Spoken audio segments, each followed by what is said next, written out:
Yeah. So I'm going to start off by introducing myself in a brief breakdown of Black Excellence Expo.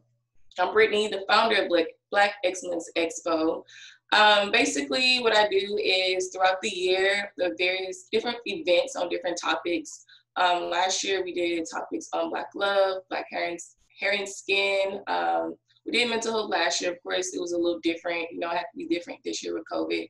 So we basically do different events on impactful topics, and we try to do them in different ways, whether it's an art exhibit, a concert, a Zoom, basically different things to connect people.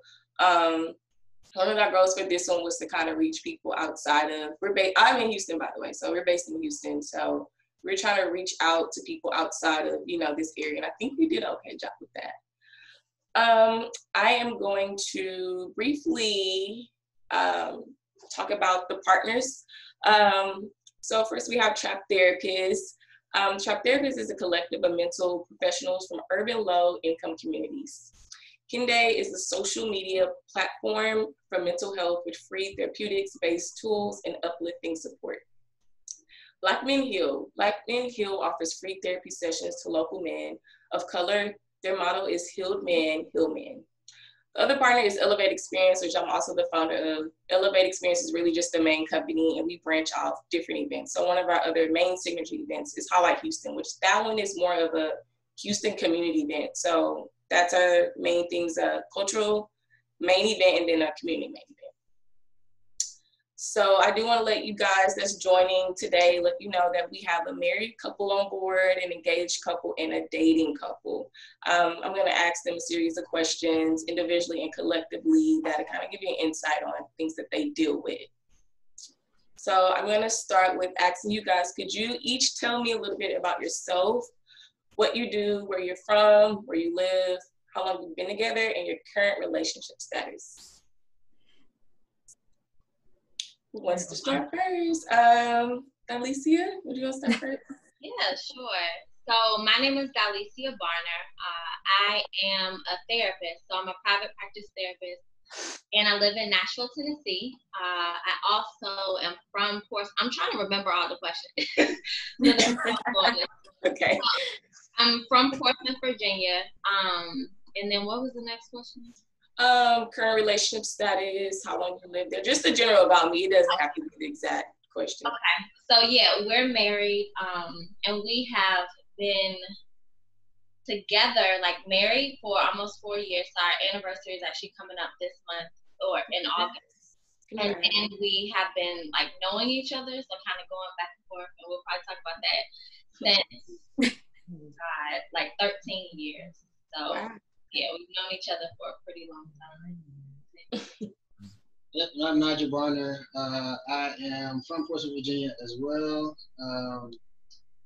I currently am a first-year family medicine resident at Mary Medical College. Also went to Mary for medical school, and yeah, that's pretty much it in a nutshell. I'm also married, obviously. And yeah, I think that was all the questions. That's it. Yeah, she kind of answered the rest. Dominique, would you guys like to go next? Sure. My name is Dominique Blanchette. I am originally from Sacramento, California. Currently living in Miami, Florida. I am finishing a PhD in clinical psychology.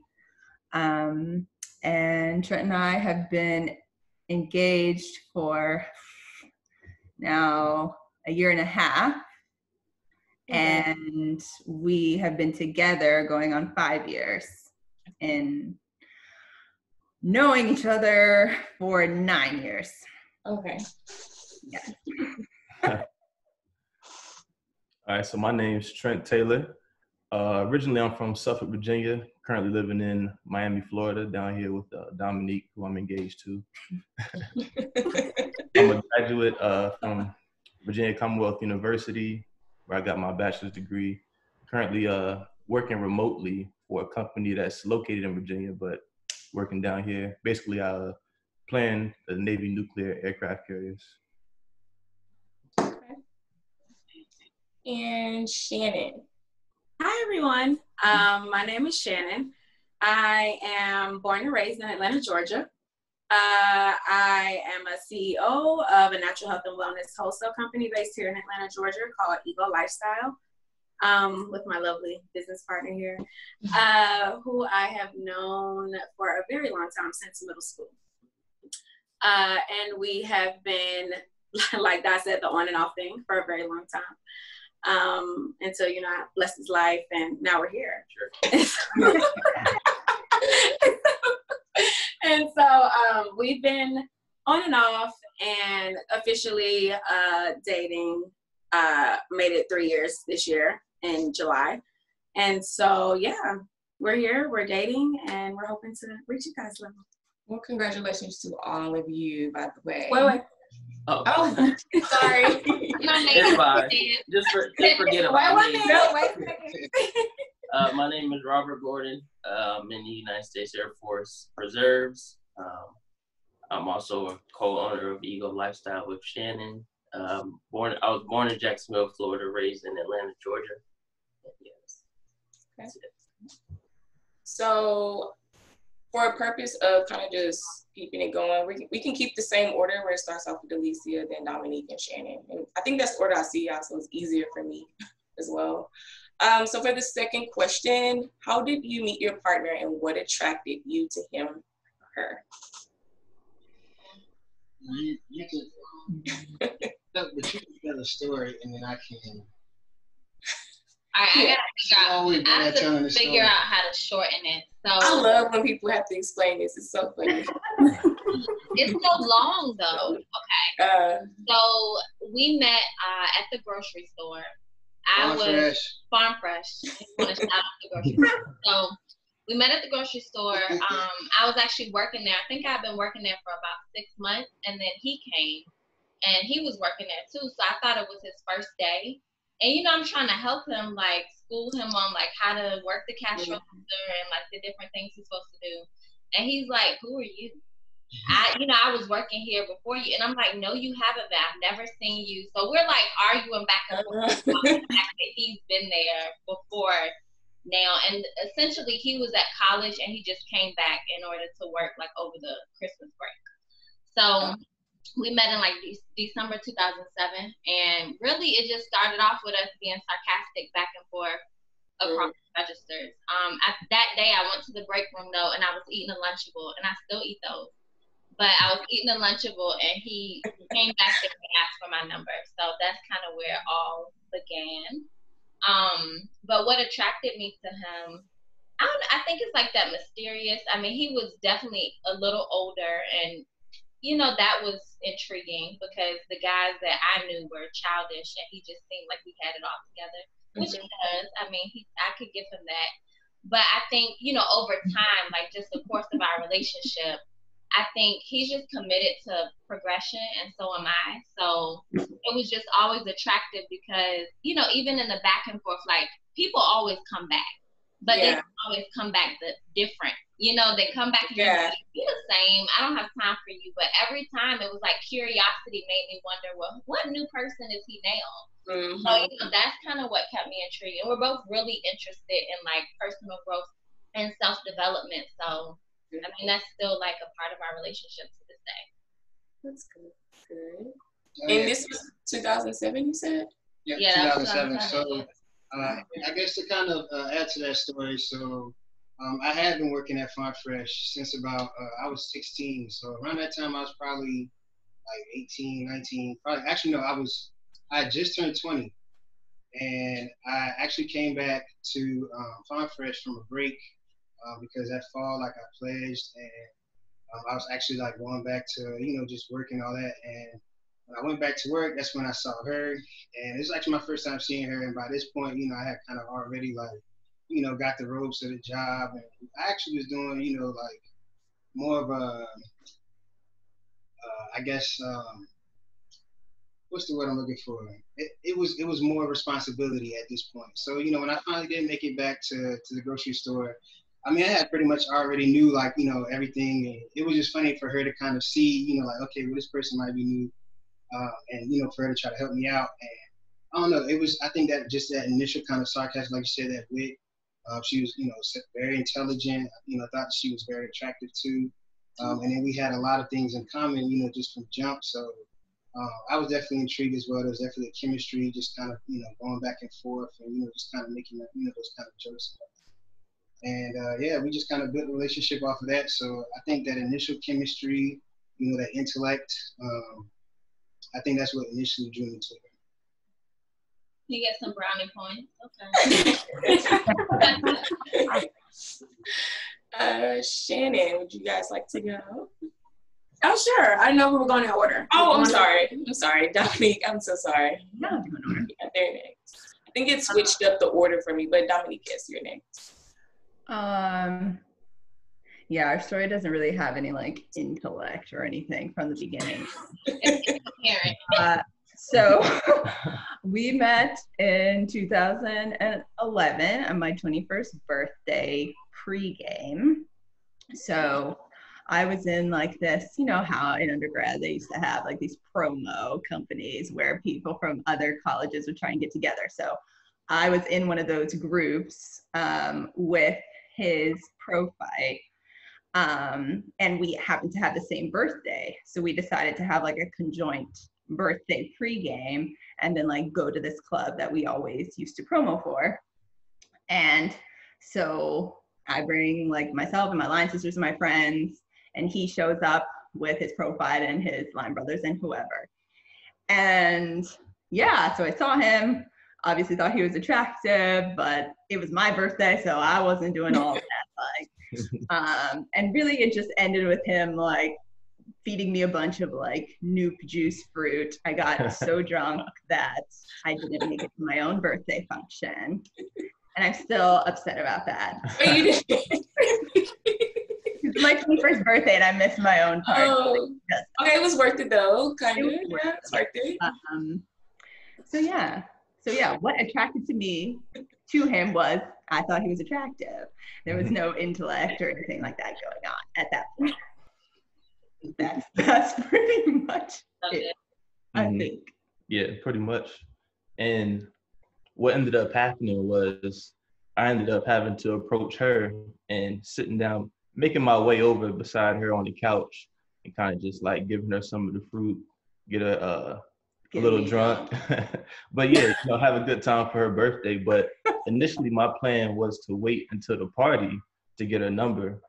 So she never showed up to the party. So I was just like, oh man, she must have just played me and said, no, we going here. But then they ended up going somewhere else or something like that. So like somebody ended up taking a picture of us sharing the fruit. And then a few days later, they posted it on Facebook. And then she asked, who is this guy? And my line brother saw it. And then he let me know. Then I went to the messages and that was that. So it worked out. It was a good birthday. Mm-hmm. It worked out in the end. Okay, Shannon. Well, I'll tell. So me and Shannon have known each other since middle school. So we always had known each other. So her friend had a boyfriend, and her and my friend, they were together. So Shannon had one day came over to visit. Well, she was with her friend, and then she had came to visit her boyfriend. So it was just me and her, and we were talking, and we just got to know each other. We're just having a intellectual conversation in the car, and that's why I really became like really, really attracted to her.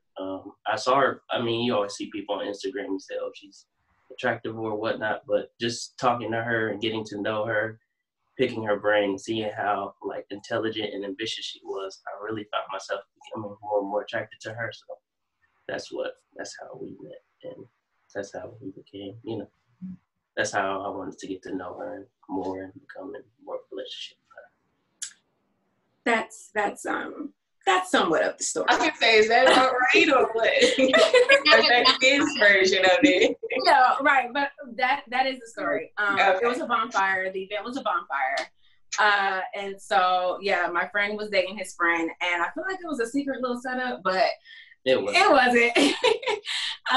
So we were all sitting around the bonfire, and everyone else was talking, and I don't want to talk to anybody there. And he was the only one that was sitting there. And so I look and I'm like, is that who I think it is? Mind you, we haven't seen each other since high school. And, you know, you go be in high school and then everybody graduate and it's like you see, you know what I'm saying, the glow up of everybody. So I'm like, is that?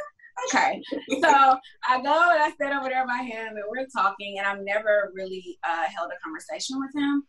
So the fact that he could pick my brain and just, I mean, like I said, guys are childish, but just not for me be at a, I don't know, mental level like I like, you know, for my guy to be like, and our conversations just went on. And then we started at the bonfire, everybody else went in the house, and then we were in the car talking till like in the morning, like we were talking all night. And so I was like, okay, he's cool. We exchanged numbers, and I didn't hear from him. And I was like, okay. And so I reached out to, you know, keep that conversation on, because that was like a little spark too, like, okay, he hasn't reached out, you know, he's not the, you know, regular pressing me and anything like that. So that was attractive. So definitely his mind, and not just being a listener, but also giving advice to, you know, to keep me pushing forward was definitely attractive. And just, sharing the same ambitions and things like that. And we're both Aries. So once I found out that like he's an Aries, I'm an Aries, I was like, oh, this is great. We'll be great together. So it's like all your birthdays are close to your to each other's. Like I know you guys. He's April 5th and I'm April 10th. And Dominique's, y'all birthdays are. We're not close. Okay. It's profile that had the same. Okay. Okay. And then I'm June 21st and he's June 13th. But yeah, they're close. I was like, okay, his birthday is so close. Okay. Yeah. So the compatibility there is like great. That's good. That's good. Do you guys celebrate your birthdays together? Yeah. Now we do. Yeah. It's probably the best thing to do. Yeah, it's fun. It's cool. Okay, so moving into the third question. What were the biggest challenges you all experienced prior to entering a committed relationship? That's a good question. And we're going to start with you guys. Yep, so I think one of the biggest things that we kind of had to kind of tackle prior to actually, you know, talking and becoming committed was definitely the communication. I think that for a while, you know, we kind of had these spells where we would be, you know, like talking to one another and then something would happen. And we would, you know, talk to each other for like, you know, some time. And then, like she said, we always came back and we were always different people. Like we grew in, you know, in our own individual lives. But when we came back together, we started building again. And that was kind of off again, on again for a while. So I feel like the communication, it may have been an obstacle prior to. I just think that was just, you know, probably from, you know, I guess some baggage or, you know, things that, you know, prior relationships, stuff that we might have brought to the table. So I feel like those were initially, you know, some issues before we got together. And I don't know if, you know, we talk about like things that kind of happened, you know, after the fact, but I definitely feel like that was our you know, on my end, that was probably one of my major issues, like just not being able to, you know, kind of put an eye on certain things, or, you know, like just like communication.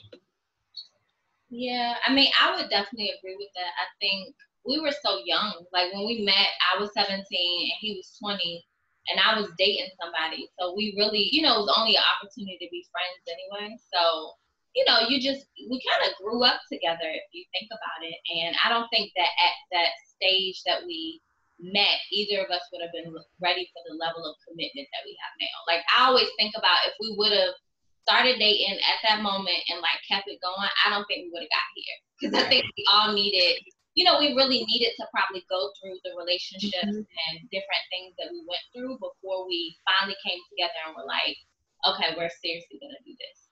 Because I know I was definitely not ready. You know, I thought I was ready for a relationship, but I was like pretty clingy, and you know, I definitely had some things I should probably. I think one of the things that you mentioned about asking, you know, what you guys have made it to this time, if you guys dated from 17, 18 years old. Me and my boyfriend was talking about that as well. And it's like, things that each individual go through between that time frame of when you guys reconnect, whether it's each time or the last time. A lot of things play a part in how you are now. A lot of those experiences are needed, whether it was a bad relationship or, I don't know, just something that happened in your past that played a part in now. I think it played a really huge part in, you know, us being able to be together with who we are and be compatible with each other. So I think that was a great point on that. Mm-hmm. It's Dominique. Or, yeah. Well, what was the question? The biggest challenge early on was, for us, it was distance, I think, because she was living around, was it Hampton, Newport News area, and I was up in Richmond, so that's like an hour and a half difference. So just trying to maintain communication and seeing each other on a regular basis, which was like, I guess, whenever I went down to visit my parents from college. And, you know, that was really our main obstacle early on. And then I think it inevitably ended up leading to me ghosting her, as she would say. And that's kind of something that we left out when we talked about how we got together. I was going to put that into this. You said communication. You ghosted me. Can't forget that. Yeah, so, you know, there was a big, 4-year gap between us initially meeting each other and then actually getting together. So yeah.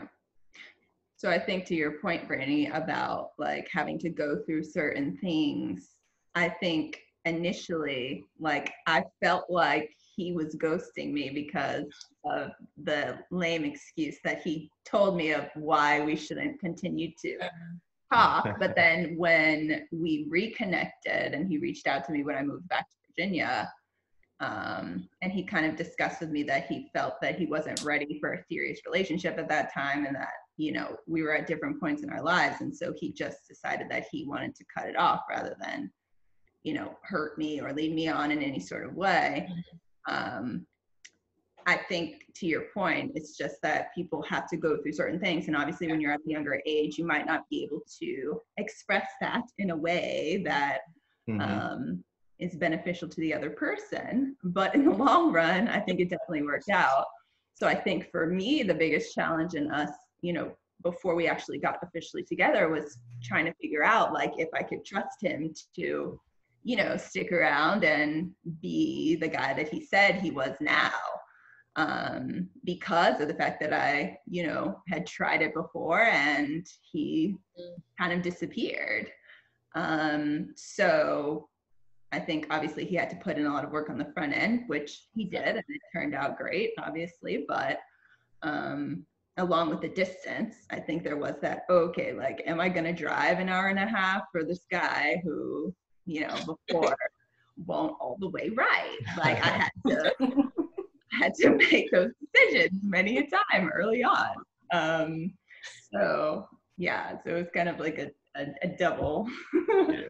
And like she said, the ghosting gave both of us a chance to grow and learn ourselves so that we can have the relationship that we have now.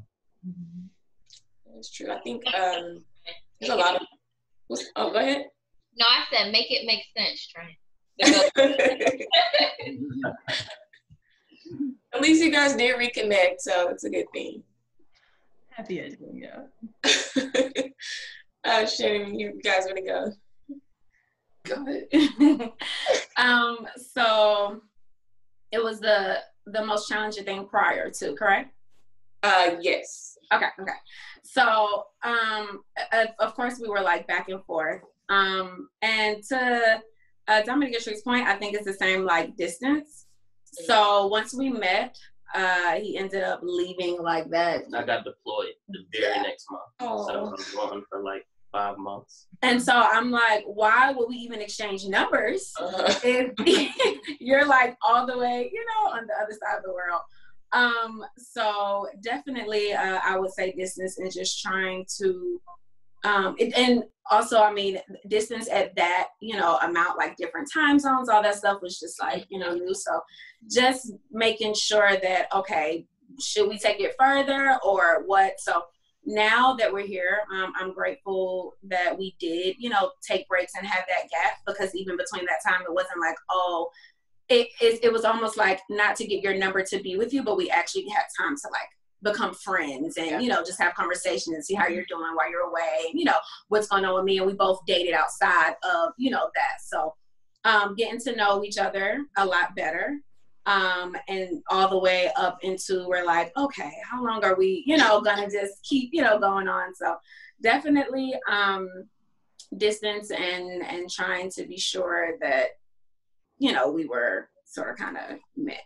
Yeah, I agree. It seemed like every time we reconnected, I left again. Yeah.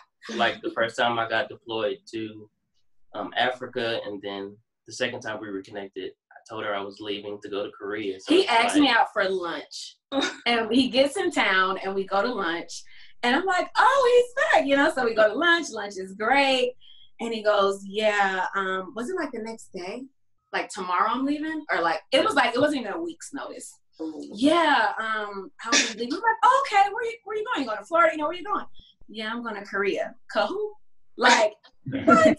So, how long were you going when you went that time? Oh, so it got longer.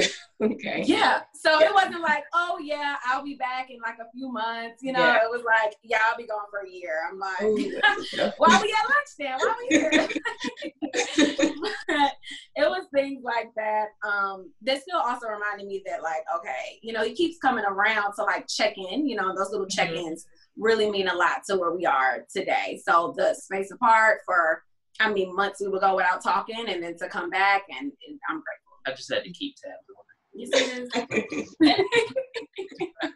One of the things about like when I feel like when you go distant on each other and you come back and it's pretty much the same vibe, you know, like everything is still good, like nothing's changed between you two, you're still friends. I feel like that's one of the best things when, you know, it's not that awkwardness, like, you know, it's like it's the same person. It's just, you know, we've changed a little bit, but the vibe is still there. I think one of the things that's super important.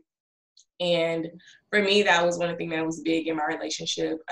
We met in high school, but we had that gap too, and linked back up at our reunion. And it was the same. It was like, this was like the same person. I mean, he's grown and all, but the vibe is still there. So that's good that you guys all kept that, you know, even though, you know, there were gaps, like you still kept that connection. That's really good.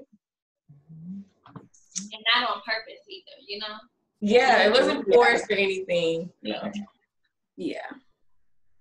So I'm gonna ask each couple a question, and of course, if you know one of you guys want to add something to their question or anything, of course, go ahead. I'm gonna start with Trent and Dominique. What 3 adjectives would you use to describe the engagement period, especially since we're currently in a pandemic? Well, number one is expensive. Really? What do you say? Expensive. Oh. That is very true. I mean, obviously, I think like Di and Nigel probably know, and anybody else on here who's married, maybe like you don't know how expensive wedding planning is or weddings are until you start planning your own. So we were already going through that before the pandemic, and you know, we ended up pushing our date back. So that was kind of something that we had to kind of deal with together and deciding, you know, what's best for us and what's best for our families and our friends, which is a really, really, I think, a lot tougher decision to come to than we thought it would be. But I think we made the best decision for ourselves, first and foremost. So yeah, definitely expensive. I think I would also say like really kind of confirming. I think like engagement is that like period in which like you're serious, but you still also have time to like back out. And I think most people end up backing out like during the engagement period, or calling off their engagement, whatever you want to say. So I think for us, it's been really confirming and kind of having to go through this pandemic together, like him doing all he can to like be able to move his job down here to where I was working in Florida. Like so many different things have happened over the course of like this year now that we've been here that have just reaffirmed kind of why God put us together in the first place and why, you know, I feel like our marriage is going to work. So I think confirming is a good word to kind of sum up like the engagement period. I think it can kind of make or break relationships. And I think for us, it's definitely made it stronger. And then another one. Exciting. Yes, it is exciting. We are getting married. That's exciting. Right? Black love is always exciting. Yeah, I mean, it's fun time for sure. It is. So exciting, I think, is a good word too. Have you guys already chose a date or a date in mind? Yeah. So we were supposed to originally get married in February of next year, and we pushed it back to July. Okay. So we're like a year. Come Friday, we'll be a year out from the wedding. Yeah. So we're looking forward to it, hoping, praying that all of this has settled down by then. But hopefully it does. I really hope you guys get to have the wedding on the date that you guys are targeting right now. So hope that goes well. Nigel and Delicia. When it comes to marriage, we as a culture seem to have so many negative things to say about so much commitment. Is marriage really as hard as people claim? What are some of the benefits of being married? All right, so I can start. I think there's a lot of statistics out, particularly divorce rates, and I think we tend to get inundated with things that have more of a negative look to it. Like we see all this stuff and then we think, okay, well, obviously people don't believe the statistics because you don't enter into marriage or any engagement really thinking that the statistics apply to you. So I feel like, marriage is all a matter of perspective. Like, you can go into it thinking, okay, well, you know what, this is, going to be work, it's going to be difficult, it's going to be, all these things that people said. Or, of course, you can kind of take that other approach where it's like, well, you know what, I'm convinced, I'm willing to do life with this person. I can't see and that's what marriage was for me. It was more so I can't see myself without this person. And so, like anything, you have to work at it. Like our church that we attend, they say, marriage is like you have to constantly put logs on the fire. So I feel like, like anything else in life, like work or, fitness or anything, you just got to work at it, So, I mean, if you don't work at it, you can expect, whatever you put in, you get out. So I don't necessarily say it's work per se, difficult, but I will say that, like anything else, you have to work at it. I mean, it helps that, this is something that you both, chose. Like, so I just think it's a matter of perspective. That's all. And I would definitely agree. Prior to us getting married, people give you advice there, and a lot of it is that marriage is hard. And I remember just telling people, I don't want to hear that. Like there has to be some other adjectives that you would use to describe marriage besides hard. And I think we just go into it with the glass half full mindset instead of the glass half empty. So we don't think it's hard, but I mean, it does require effort. And I think that, you get married and yourself and the person on that day just as much as you think you do, but you find out more about yourself and they find out more about themselves. So it's just, it's a process of discovery, really. Mm-hmm. And I remember, I think we were at like our second wedding anniversary, and I really began to feel like, damn, I tricked you because I didn't even know I was as crazy as I am. Until I got married, like some stuff just don't come out of you until that level of commitment. That's why I always tell people who are like, well, we live together anyway, we're going to be fine, it's the same thing. It is not the same thing. Like something changes, it's a different energy. Like that next day, that person is really yours. Like, like Dom said, in the engagement period, you still got a little chance to kind of get out there. But the following day, like that's commitment. So I just, it is, like I said, it does take definitely some effort. But I think, just challenging yourself to use some language other than hard. Like you have to have something in the vocabulary that's more intellectual than that. So in terms of benefits of marriage, though, I think, having somebody that is always going to have your back and be down for you especially for me, like I don't come from the most stable family. So, you know, this is the family that I'm building, and to have the level of love and commitment from him that, you know, I haven't really experienced in my life at all.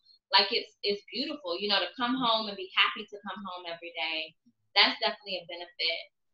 And being his friend, you know, I think it would be a lot different if we weren't friends, because then I would have to go to outside sources to kind of get what I needed.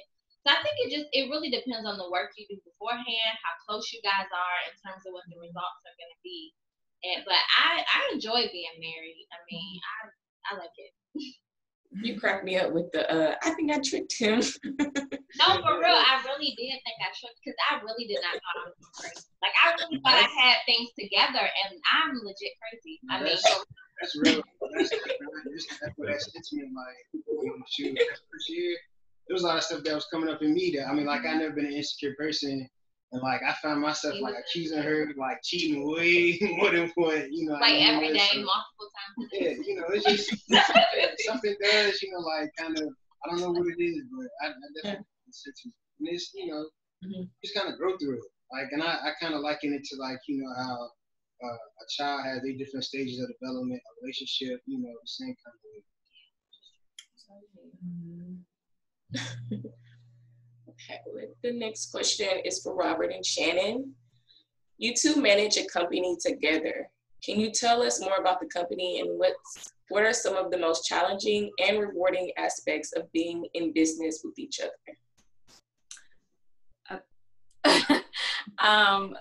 Yeah, so we manage a natural health and wellness wholesale company. The company is called Eagle Lifestyle.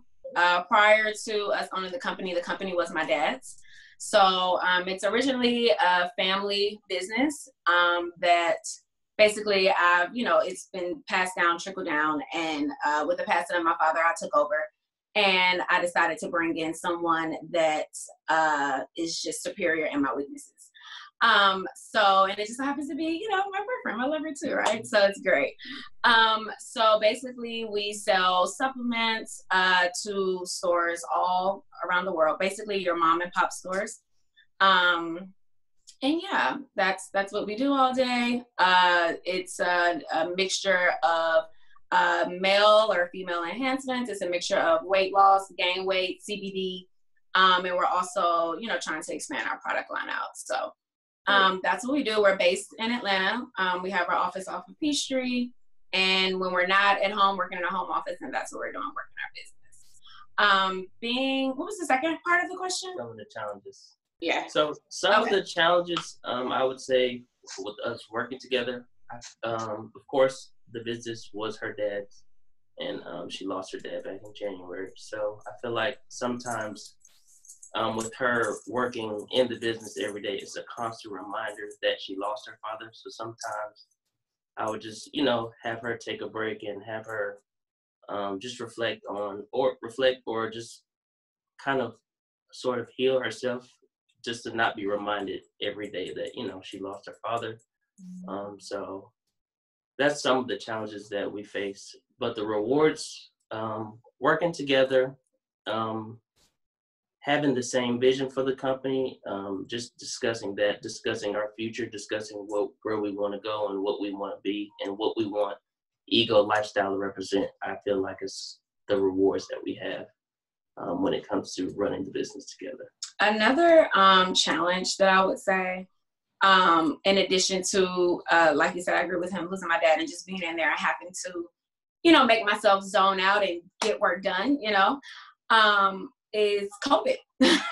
So yeah, I feel like I had never, prior to being in the business, I was working at the state. And so where I am now was totally, you know, far from my vision or any, you know, place where I thought I would be right now. So I'm working and having to hurry up and, you know, switch your mental and switch everything and lock into exactly, you know, what it is that you know you need to do and listen to your calling in the midst of your, you know, traumas and hurting and all that is what I had to, you know, flip the switch on and do immediately. But having to already do that emotionally and mentally, and then having to adjust to the world, like, you know, crumbling too. And, you know, it was a lot. So having to become a business owner, be partners with my boyfriend, and in the midst of COVID, trying to figure out how to run a business, like my dad,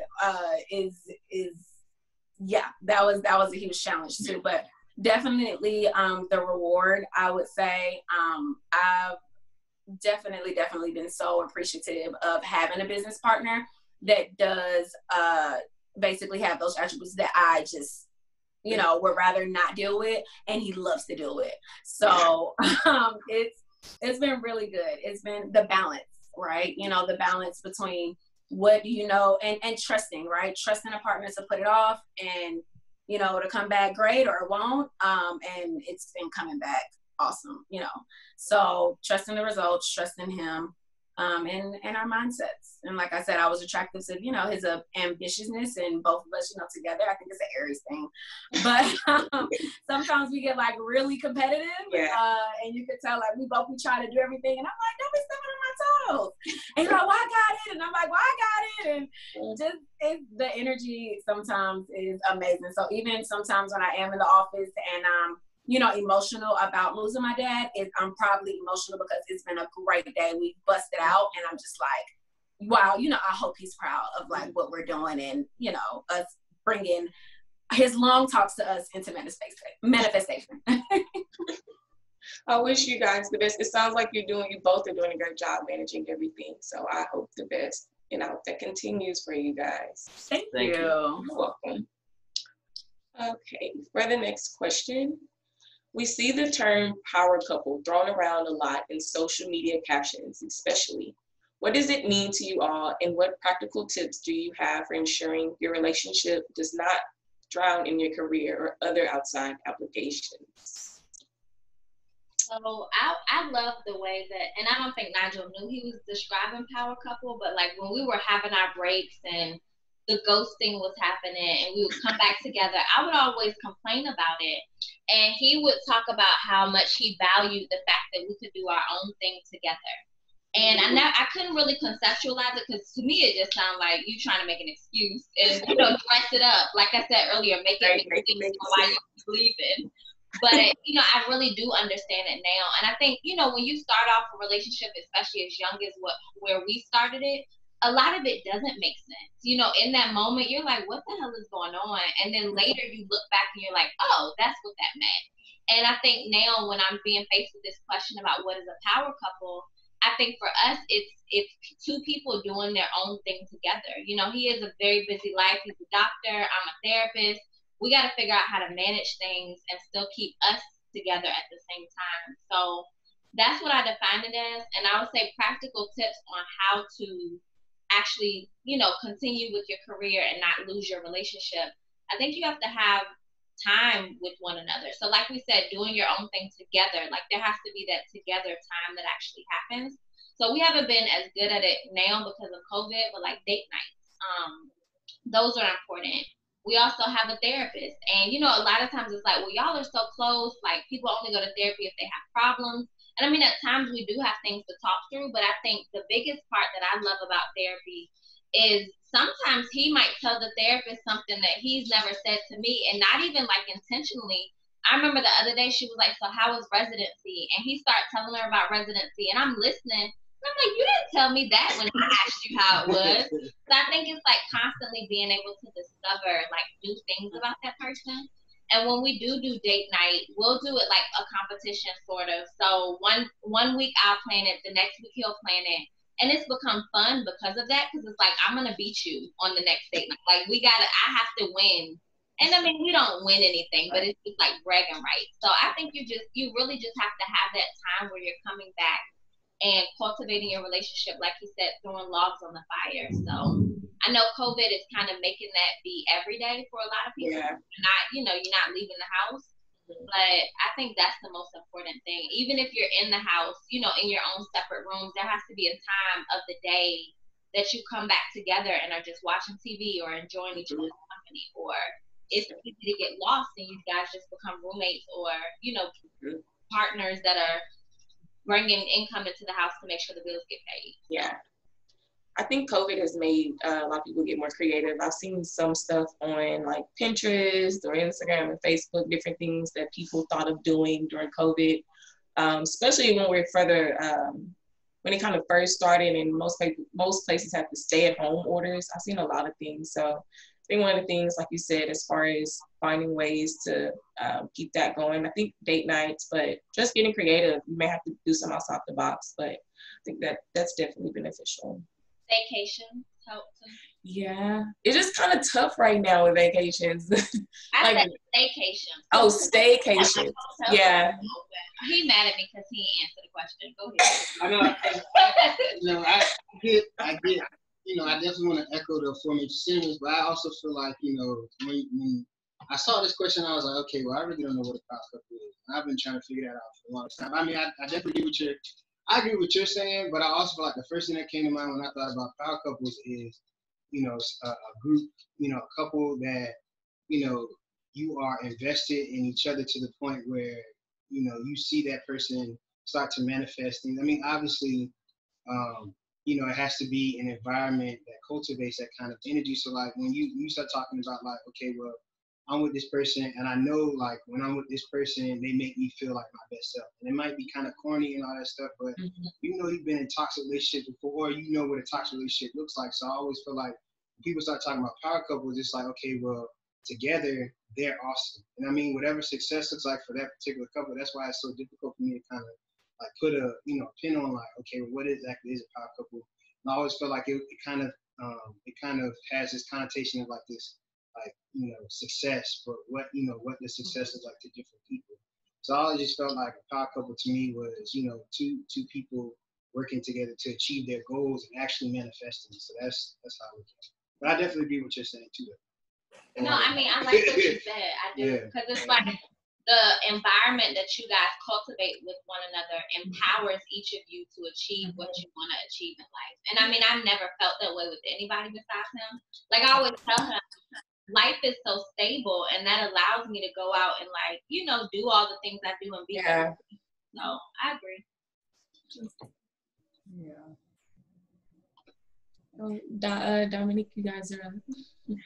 Yeah, I mean, I think I pretty much echo what Nigel was saying. Like, to me, a power couple is basically just like being able to pour into one another when no one else is watching. Because I feel like power couples are we know about that term because of social media and things like associating it with celebrity. But really, to me, like the true power couples are our grandparents who were together for 60 years, like people who can raise their children and break generational curses. Like that's what we're trying to do. Like forget all the rest of, the celebrity or the money or whatever the case may be. And like Nigel said, just being able to help each other to achieve whatever goals that we want to achieve. And like, we are also in therapy. So, we're putting dimes into the therapy box. Everybody should go. Just putting it out there. But yeah, I mean, that's what our therapist talks about all the time. It's like this concept of love, and what we know to be love, like, is a farce. Like what love really is to be able to contribute to each other's spiritual growth. And so keeping that in mind, I feel like allows us to be a power couple regardless of whatever monetary or material things that we might have. What you got? Yeah, just to piggyback on what everybody else said, it's for power couple, for me, it's really just about supporting each other, and always having each other's back. Like she's always pushing me to be better and, telling me, hey, you could do this to be better. And, I agree with her. It's always good advice and it's support. And I'm supporting her and what she does and being a psychologist and, supporting her, getting her position down here and, me being flexible and moving down here too, because I really had her best interest, in my heart, because I want her to succeed, because I know that she's got that drive and, I know that she's going to flourish. So it's really just about support for me. Aww. Got you cheesing.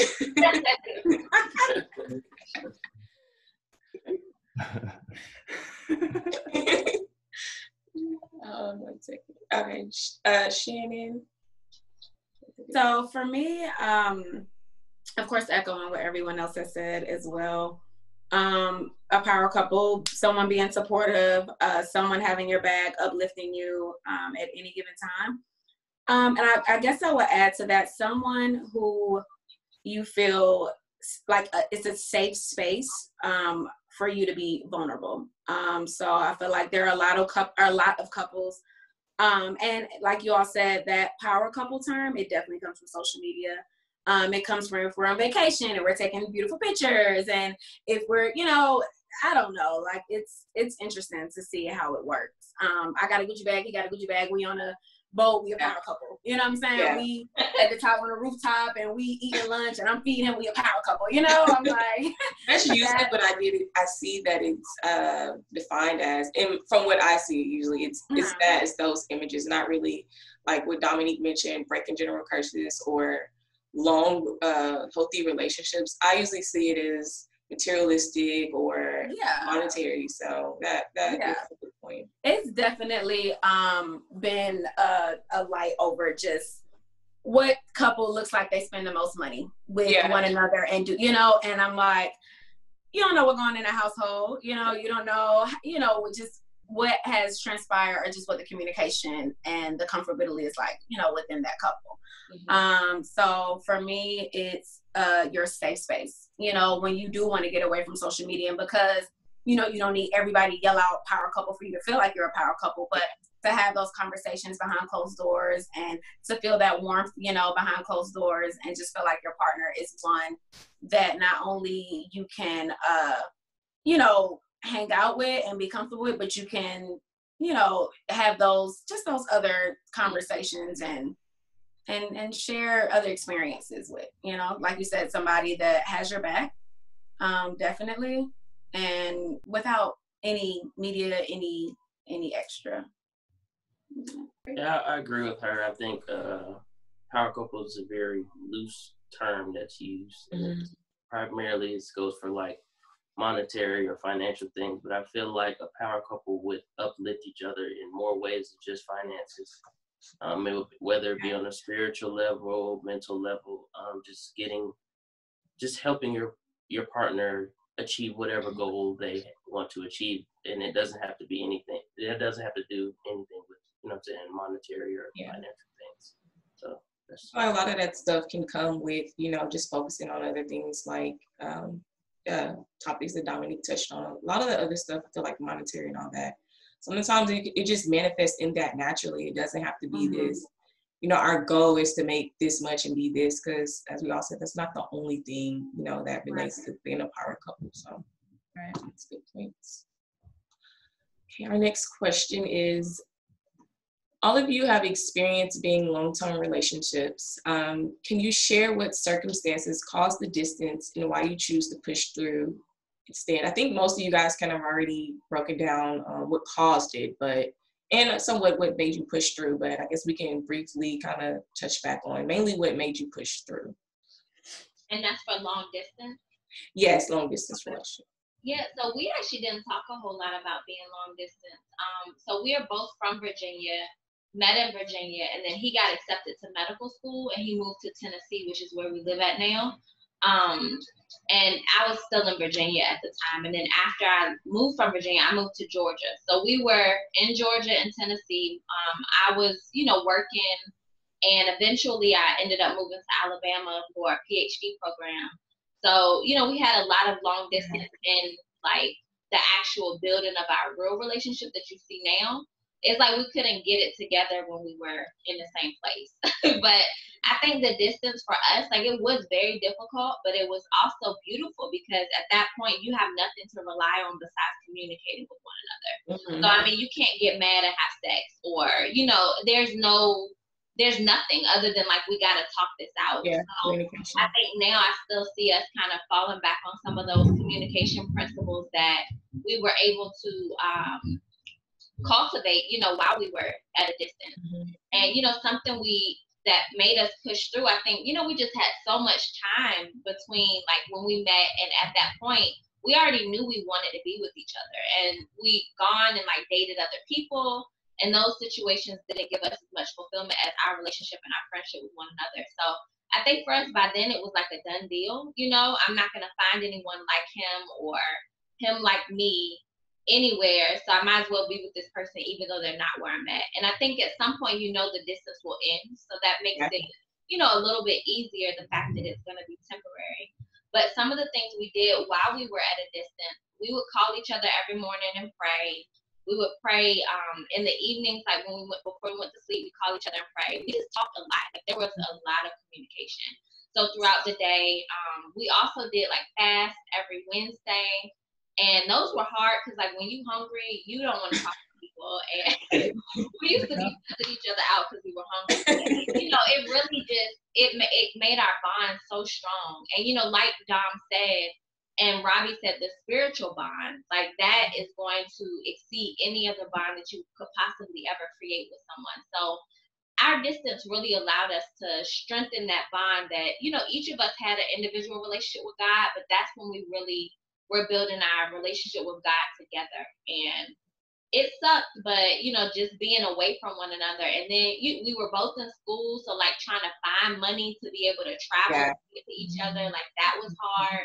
I mean, there were times where there were months and we couldn't see each other. And at that point, we were married. So, yeah, we got married and we didn't move in with each other or to the same state until we were 9 months into our marriage. So, I mean, imaginably, that was like difficult. You can't see your husband or wife because you broke because you were in school. So, so yeah, but, you know, we made the best of it. And I don't know what you would add to it. Oh, no, I think that summed it up perfectly.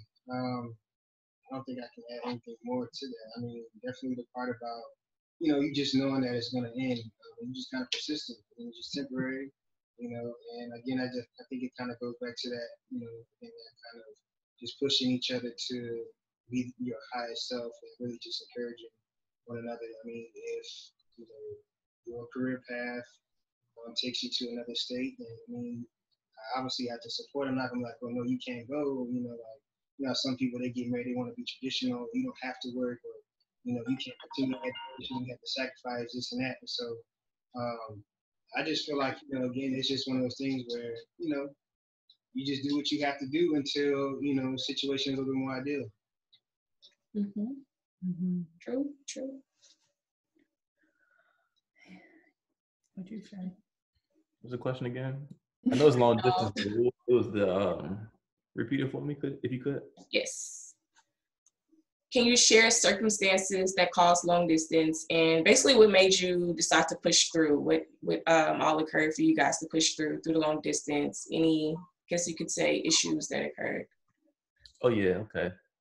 So I guess most recently for us was when she got her position to move down here to the Miami area and pursue her psychology degree, which was basically her internship at the time. So I guess the difficulty for us was just me finding a job that was similar to what I'm doing now and also comparable in salary. So that was really a struggle for a while trying to find that. And then COVID hit, and I guess it kind of simplified things because it forced my job to go to a more remote stance, and, you know, it let me transition down here. So that was one of the good parts about it. And I think that just to circle back to part of the engagement process being confirming for us was us really being able to have that communication, like Nigel and Dalisha was saying, being able to communicate and really just focus on communication only and not really have that physical aspect of it.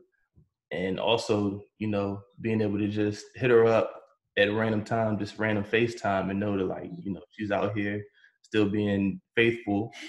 And the same for her. Like, she could just FaceTime me whatever and I'm picking up. And, you know, that was like That's also a new one. All right, very good. Very good. Yes, all that. Yes. I think the only thing that maybe I would add to the distance, I think for me, is like I felt like it was really important to be very transparent about my plan. So when I knew that Trent and I were very serious, I mean, because my goal was never to stay in Virginia. I knew that I wanted to come down to Florida. And so I let him know this, like, I think maybe after a year or so, when I was like starting to plan for internship and things like that, and kind of let him know, like, this is my plan.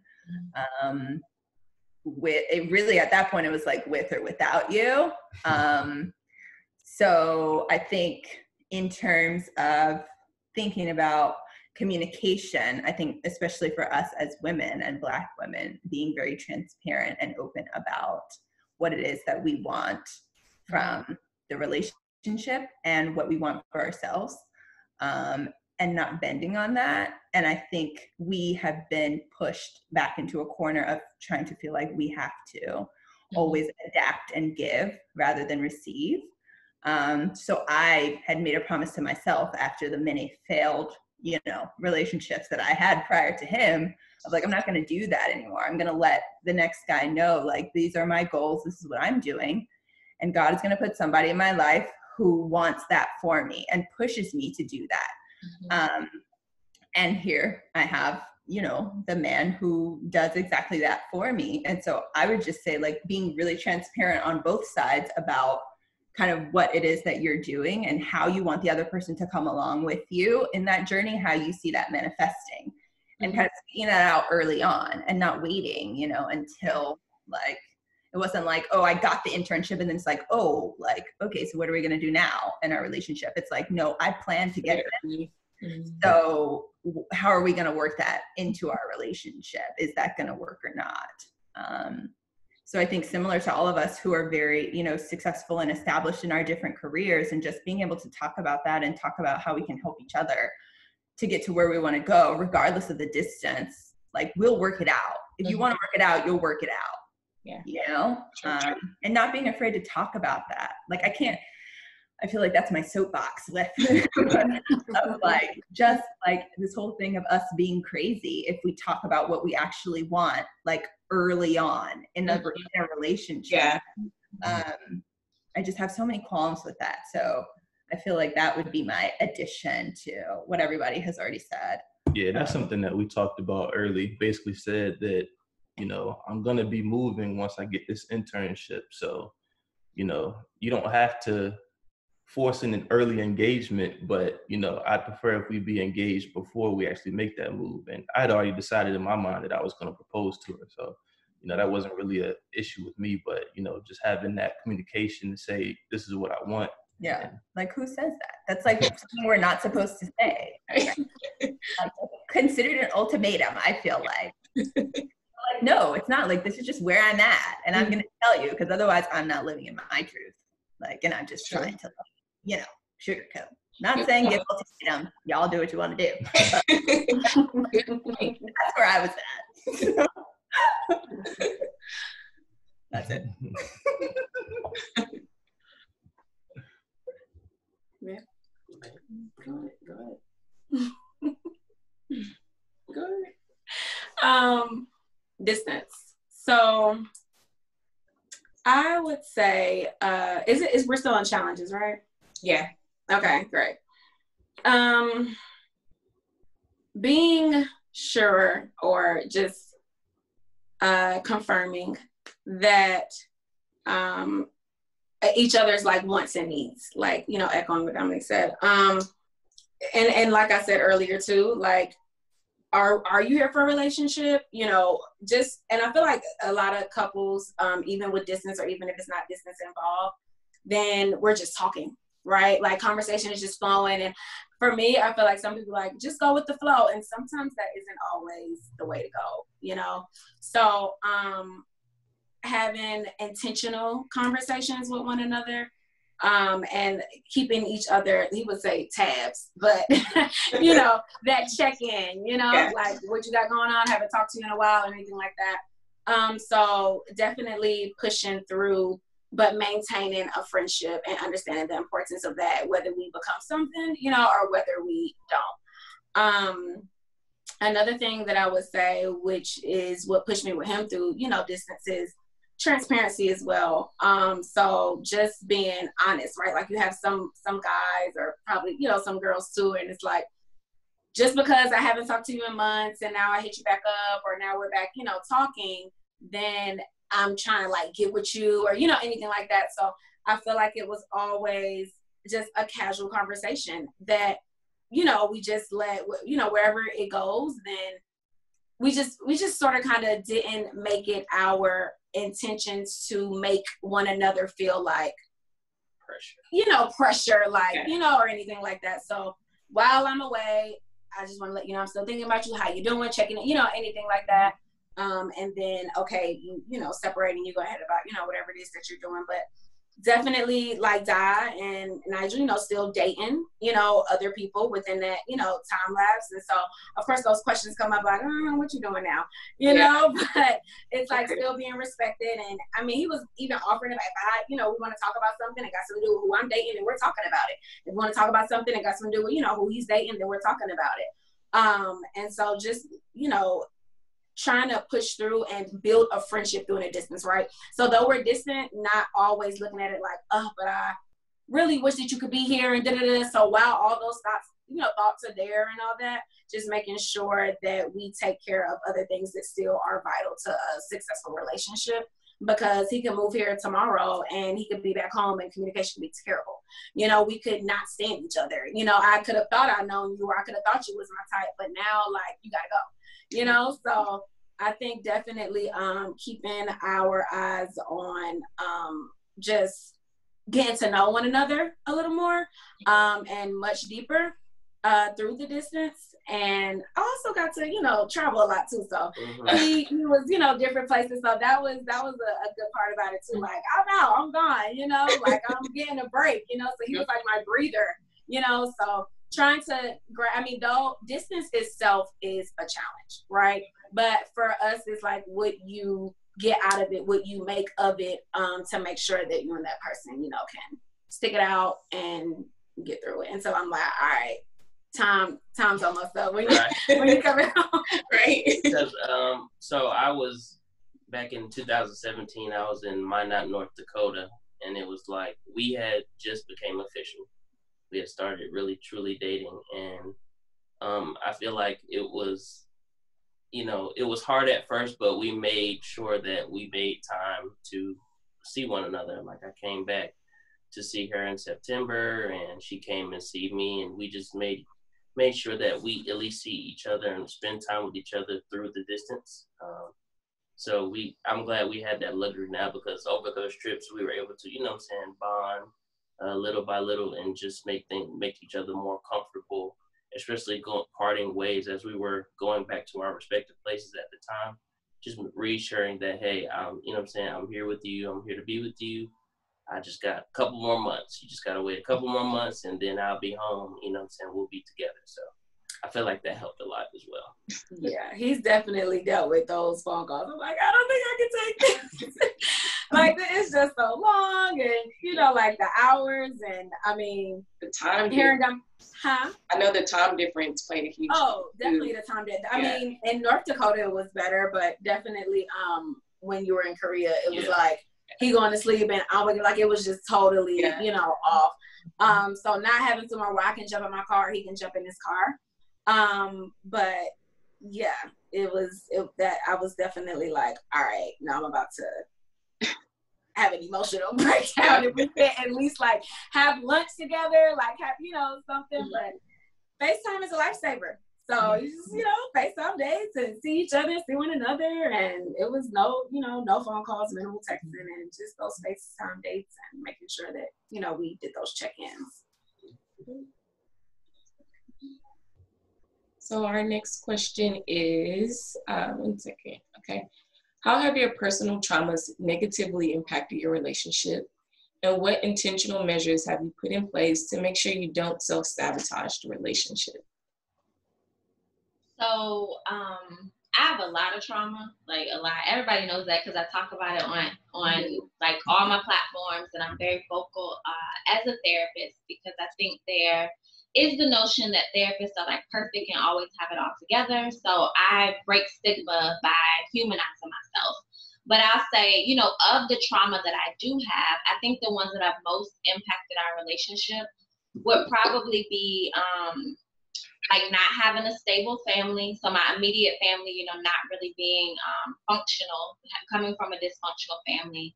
I will also say, like growing up in the projects and having a lot of financial anxiety, still to this day, because my fear is that like anything I do wrong financially, or if I don't like work hard enough or something, I'm gonna go back to the projects. Like that's literally the thing I'm always running from.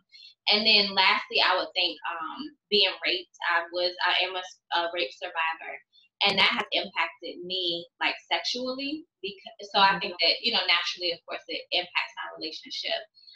In terms of my family, I think that's where I say I didn't know I was crazy until I got married, because there are certain buttons that, you know, can't be pushed until somebody's a part of your family that come from your family. So I think that, you know, I've been triggered, you know, a lot of times, and you know, anger episodes and things like that. But practically what we put in place is, you know, I went to therapy. I was always really in therapy even prior to our relationship. But therapy, I have a boxing bag in our house. So if I'm mad, Dallas, you need to go punch this, because you don't know what's gonna happen if not. I mean, I'm not gonna hit him, but you know, I will get angry, like, and you know, be unable to control it. And I think it comes from a lot of repressed childhood trauma and stuff like that. Also, when it comes to financial anxiety, like the only way I've learned how to cope with that is to be a planner. Like I have spreadsheets, I got notes, I have like all of these different ways to make sure that I don't feel like we're too broke. And that's, you know, a practical method that I put in place. And he's not like that. Nigel's very free spirited. He's not going to overspend, but he's also not about to make a list and a spreadsheet and only spend according to the pennies that it says he can on the spreadsheet. But I appreciate that he's like put up with the fact that I'm so organized in that way. Because if we don't do it, I will go crazy. So plan trips and stuff. Like I have a spreadsheet for the trips. Like how much is the hotel? How much is the rental car? How much? And I just have to do it, even if I know we'll be okay. I'm gonna have to. And then when it comes to being raped, I talk about this like with clients and things of that nature. When you are raped, generally what either happens is that you express yourself hypersexually. So, you know, we use terms like promiscuous and stuff like that, or you're going to become repressed sexually. And I think for me, I became repressed. You know, it was like my first sexual experience was being raped. So my virginity got taken from that. And that means that the introduction that I got to sex was a violent one. And, you know, as a couple, we had to talk about, well, what was the first time you got introduced to sex? How was that for you? And like his was a pleasant experience. Mine wasn't. So, you know, just having that foundation be off was something we had to acknowledge and then work together through therapy with, but then also like devotionals. So we use Bible app a lot. Bible app has devotionals that you can do with someone. And we've done a couple up there, like about intimacy and things of that nature. We've been to sex therapy before. So yeah, just a lot of measures in place to make sure I heal and don't, you know, feel like I'm being re-traumatized over and over again. Because I think that's what happens when you're raped. Like you know, it's almost like everybody's objectifying you just as much as that person did when, you know, they violated you. So, you know, I really am grateful that he is somebody that's trauma informed and is willing to work through all of these things. So I think when you come with that level of baggage into a relationship, you know, you really fear like, does someone have to put up with this? And, you know, we all deserve love regardless of what happened to us, especially when we couldn't control what happened. So I'm just happy we can have very vulnerable conversations and, you know, that he is kind of welcoming of me being as vocal as I am about the things that have happened to me, because that's definitely one of the ways that I heal from it is by sharing my story and helping other people.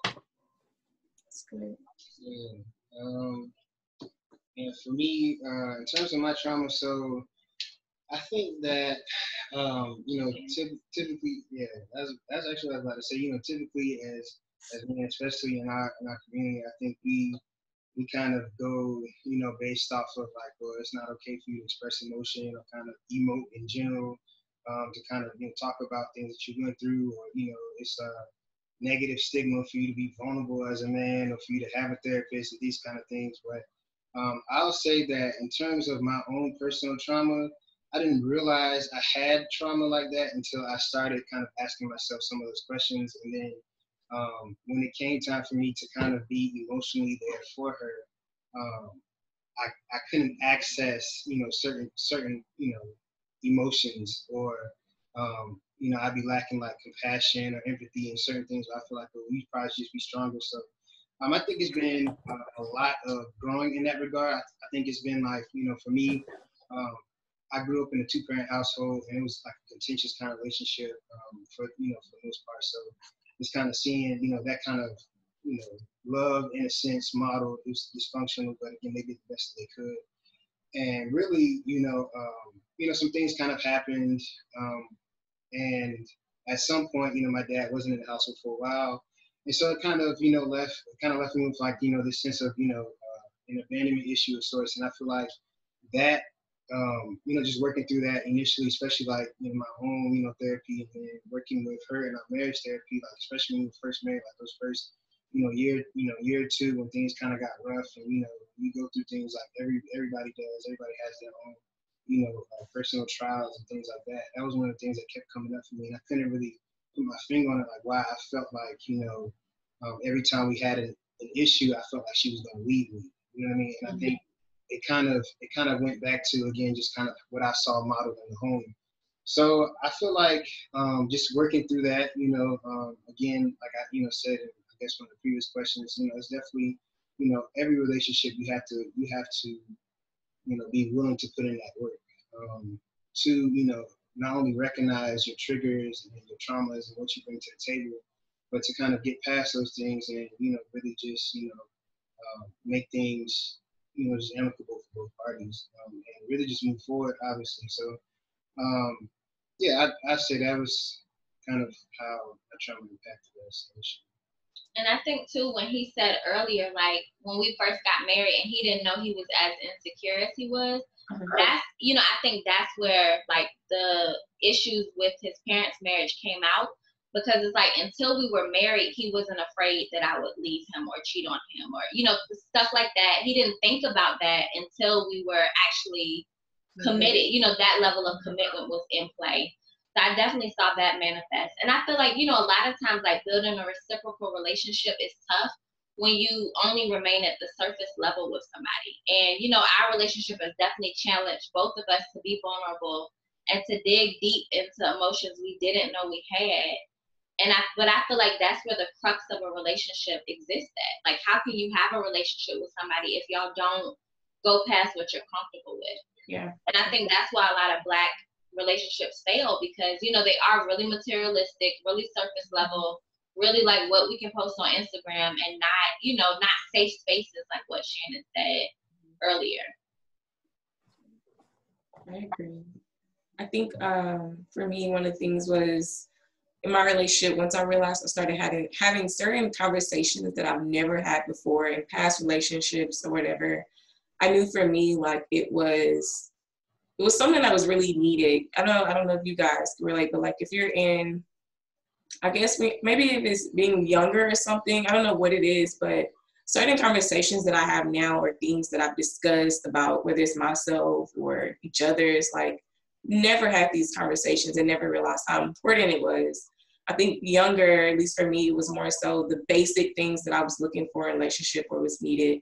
As I grew and got older and had different experiences, that's when I kind of realized, okay, it's more than that. It's deeper things, like you said, even reciprocal relationships. I don't think that's really put out there much how important that is. That's why when you brought the topic, I thought it was a great idea. But I do think it's a lot of things, like you said, in the Black community. A lot of us, I feel like people think trauma just means, you had, I don't know, poor upbringing or something. Like, I feel like everyone in the Black community has some trauma, whether it's small or big, but I do think those are very important to be able to talk about those, or at least have someone that you can confide in about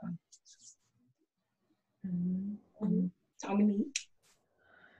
Yeah, I mean, I feel like for me, I experienced like a very, toxic divorce between my parents as a child. I also am a survivor of, sexual violence and rape. I went through a fire in my apartment and I lost all my stuff. So I feel like all of those different experiences that I've had together for me has kind of manifested in that I feel like I need to have a lot of control and power in any situation that I'm in. And so I think in, moving towards marriage with Trent, that has manifested in many different ways. And he's actually the first person that I, in terms of like a romantic relationship, that I've confided in about a lot of the experiences that I've had. And just getting to a place where, like Nigel and Jalicia said, feeling vulnerable enough to discuss those things, and know that it's okay to have the other person not know how to react, number one. And number two, feeling like he was the person to do that with because I felt confident in that he would stick around. And so I think for me, it was kind of a realization of that. I never had these conversations before because I wasn't completely sold or invested in the other relationships that I was in. Like I was already kind of like 1 foot in, 1 foot out. So there's no need to divulge like my deep, dark secrets to this person because he either is not going to stick around or I'm not going to stick around. So really there's no point until I got to this relationship. And so it's taken a lot of patience, I think, on his part, which I'm immensely grateful for. Like I said, we're in therapy, like there's no one way, I think, to process or deal with trauma. And so because it can manifest in so many different ways, it's really hard to say like what to do, how to handle it. I think it starts with communication, obviously, but it's going to take like communication like plus some because of how things will start to happen and you don't recognize that this is like a manifestation of the trauma until like, however long later down the line, like things just start to occur and you don't know why. It's just like, why are we randomly fighting about, the dishes being fucking done? Like, why are we like in separate rooms watching TV or whatever, like random stuff that has seemingly nothing to do with whatever you've personally been through. But I think for me, kind of like having to do my own work and feel comfortable in knowing that this is, my truth and whoever I'm supposed to be with, like they're going to be able to accept me for who I am and for where I am in the process. And because trauma is something that can come up, regardless of how much processing and work that you do, it can come up, however long later down the line in many different ways. It's something that is a commitment to, like, you're committing to dealing with somebody who has, gone through XYZ. And I think because him and I have had very different experiences, I think we've both kind of committed to the fact that like, it's not going to ever be fully resolved. Like, and that's okay. Like, it's okay not to have like a finite response and reaction to this situation or whatever the case may be, but we know that we're able to talk through it in the moment. We're able to get through that moment and we're doing the best we can in that moment. And we'll come out on the other side still loving each other. And that's really what matters. It doesn't have to be like an end goal of like, eventually I'm not ever going to have like issues related to XYZ experience that I've had. Because it's not, realistically, that's just not how trauma works. Yeah. So recognizing that and knowing that it's okay to continue to deal with it over time, just being committed to that. And I think like Di and Nigel had said, like this, it's a commitment, it's work, but that doesn't mean that it's hard. Like it's just work. Yeah. So. So for me personally, I don't know if I can say I don't have trauma, but maybe I haven't recognized it fully yet. And, listening to Nigel and what he said about really not having a response to certain things and being kind of emotionless, I think that does kind of apply to me too, because I mean, you can tell me pretty much anything and like, I don't really know how to respond to it, like in my brain, like the right way to show sadness or empathy to certain things, I guess. So I could say that's probably something for me, and that's something that comes up in our relationship, because sometimes she might expect me to feel a certain way about things, and I'm kind of like, you know, dang, that's crazy. Like, I don't really know, like, in my mind what I should say to, like, you know, in that moment. So I could say that that could potentially be some kind of trauma for me, you know, because I have 2 older brothers, and my dad pretty much growing up was like, you know, you a man. Like, I mean, I was a man back then, but you know, you're a boy. You're supposed to act this certain way. You're supposed to just, you know, you shouldn't cry about this, or you know, you shouldn't let that phase you. So I guess that's kind of where I'm at with it.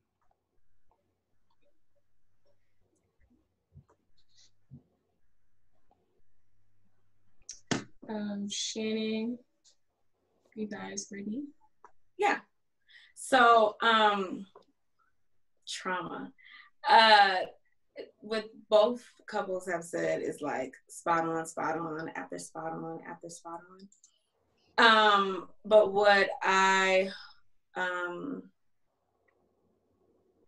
would definitely say that you don't know your triggers until you're triggered.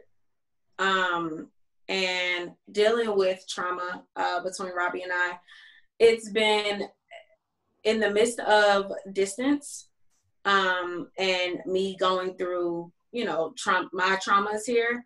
And like I said, him remaining a friend, us remaining a couple that, aside from I like you, I want to be with you, anything like that, first, I'm here for you.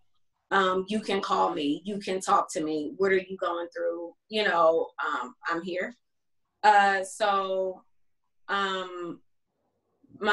When we first started dating, I was dating my high school sweetheart, and he passed away in 2016. So during that time, I think there was a lapse between us. Mm-hmm. And we weren't, you know, really talking like that. And he reached out and, you know, to give condolences and all that good stuff. And so, I'm sorry. And so while we were, you know, talking and keeping communication while I'm going through this, I, you know, really appreciate the fact that he put, even if it was like, okay, well, his end goal is to be with me, during that time, it was him allowing me to get to this place of vulnerability where I'm at now, to where I trust him, like Dominique said, with my deepest, darkest secrets. You know, like, I trust him through my tears. I trust him, you know, through me just not being ready. You know, I trust him just by, you know, him feeling like we, you know, we go through things, like, you know, it's human. And sometimes it's not always ideal. And sometimes people will walk out. People, you know, will feel like it's too much. And I'm thankful for his patience during my trauma, and specifically that, because for me, you know, another relationship was like far gone, you know, like it wasn't near in my sight. And I'm just thankful that I was able to get with a partner that can bring that sense of happiness back to me, you know. And like I said, and I'm just big on friendship. I'm big on friendship. So being able to get to know one another, and being able to talk through those problems. Like, I'm always like, it's funny, I always walk around and I'm like, are you sure I'm there for you? Like, you know, you're there for me? Because I'm like, in my mind, who wants to deal with a girl that cries over her ex? Who wants to deal, you know, with a girl that, you know, it's just multiple ways that I've gone through grief that he consistently has sat through and talked with me through it. And that doesn't mean crying with me. That doesn't mean, you know, agreeing with everything that I say as well. So an uplifter he is, and just someone that is understanding and knows when to, you know, let me go through what I'm going through, and when it's okay to step in and give me a little saving if I'm just, you know, spiraling, you know, on down. So definitely the trauma from losing an ex has come into the relationship, and has sort of kind of in the beginning made me scared and feel like, you know, can I do this relationship? You know, when it comes to comparing and when it comes to all these things.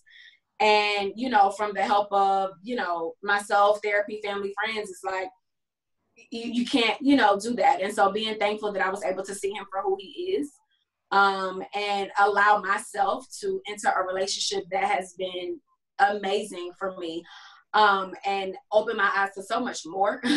I'm thankful for. So the trauma from that, and then my recent trauma from losing my dad, right? So my dad has been the foundation, I mean, just for everything and for everybody, and my life, and specifically me. So being his only girl, you know, looking up to him, and, you know, I want my guy to be like my dad and all that stuff or whatever, certain aspects, but, you know, looking at him and, you know, just wanting the guy that I'm dating to bring me as much happiness that I've seen my mom, I'm sorry, that I've seen my dad bring my mom, in addition to being able to get through those trials, those tribulations, as many, you know, troubles that I've seen my mom and dad, you know, go through. So losing him was losing, you know, my security, my assurance, you know, everything, you know, all I know. And I've always been a girl of like, whatever, I want to deal with my dad. You know, I got this, I got this. So going through that, although Robbie was already in the picture, it just sort of kind of, I feel like it brought along a trauma of, I don't have that security net, you know, anymore. So being able to trust him, and in addition to the trusting the talks that my dad has had with him, because we both sat down, you know, and had those talks with my dad. He's had his own talks with my dad. But being able to trust that he has listened, and being able to trust for me to also be able to feel comfortable with falling back in his arms, the same vision that I have of falling and feeling safe in my dad's arms, has been a lot to come to, you know, just to come to terms with, and to understand that that is the new reality.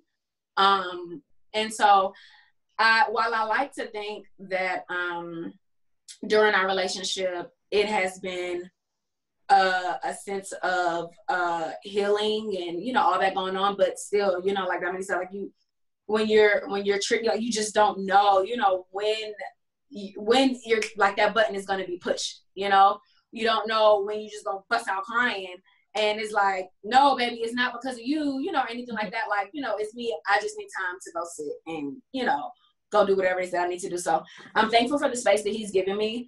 I'm thankful for the understanding that he's given through the journey of, you know, me losing people. And just in addition to that, it's just the trauma of loss, right? I feel like people, you don't know until you go through it, but once you have somewhat gone through instances of loss and just unexpected, you know, loss, it brings like anxiety, you know, for me. So when he's out and I'm calling one time here, answer the phone, like I'm, you know, frantic. I'm going through it, and you know, and so I make sure, you know, they say, you know, you hug and hold your loved ones tighter and things like that.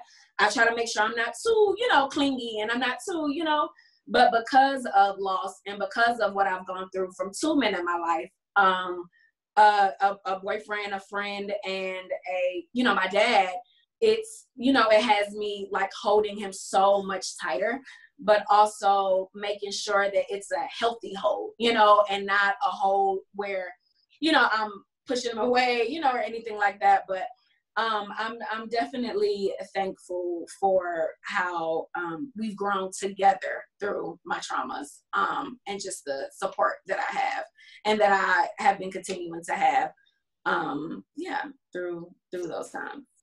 And I've always tried to help her with her traumas, as far as just doing the simple things like communication, like picking up, because, you know, I know how she is, and I know how that can affect her if I don't pick up. So I try to, you know, make sure that I do everything in my power to, you know, to help her with her healing. Me personally, I can't say that I know my own, like, I don't know any personal traumas that I have. I'm sure I do have some, but one of the things that I did have a problem with, or still do sometimes, even with Shannon, is just opening up and telling her about how I'm feeling, whether I'm down today, whether I'm not in the, you know what I'm saying, not in the mood to anything. And I feel like I can do a better job at that. And maybe that comes from something else. So I feel like I want to start to go to therapy and just, you know what I'm saying, really learn myself and learn about the different flaws that I have about myself. You can't correct everything, but you can, you know, try to address the issues that you have within yourself.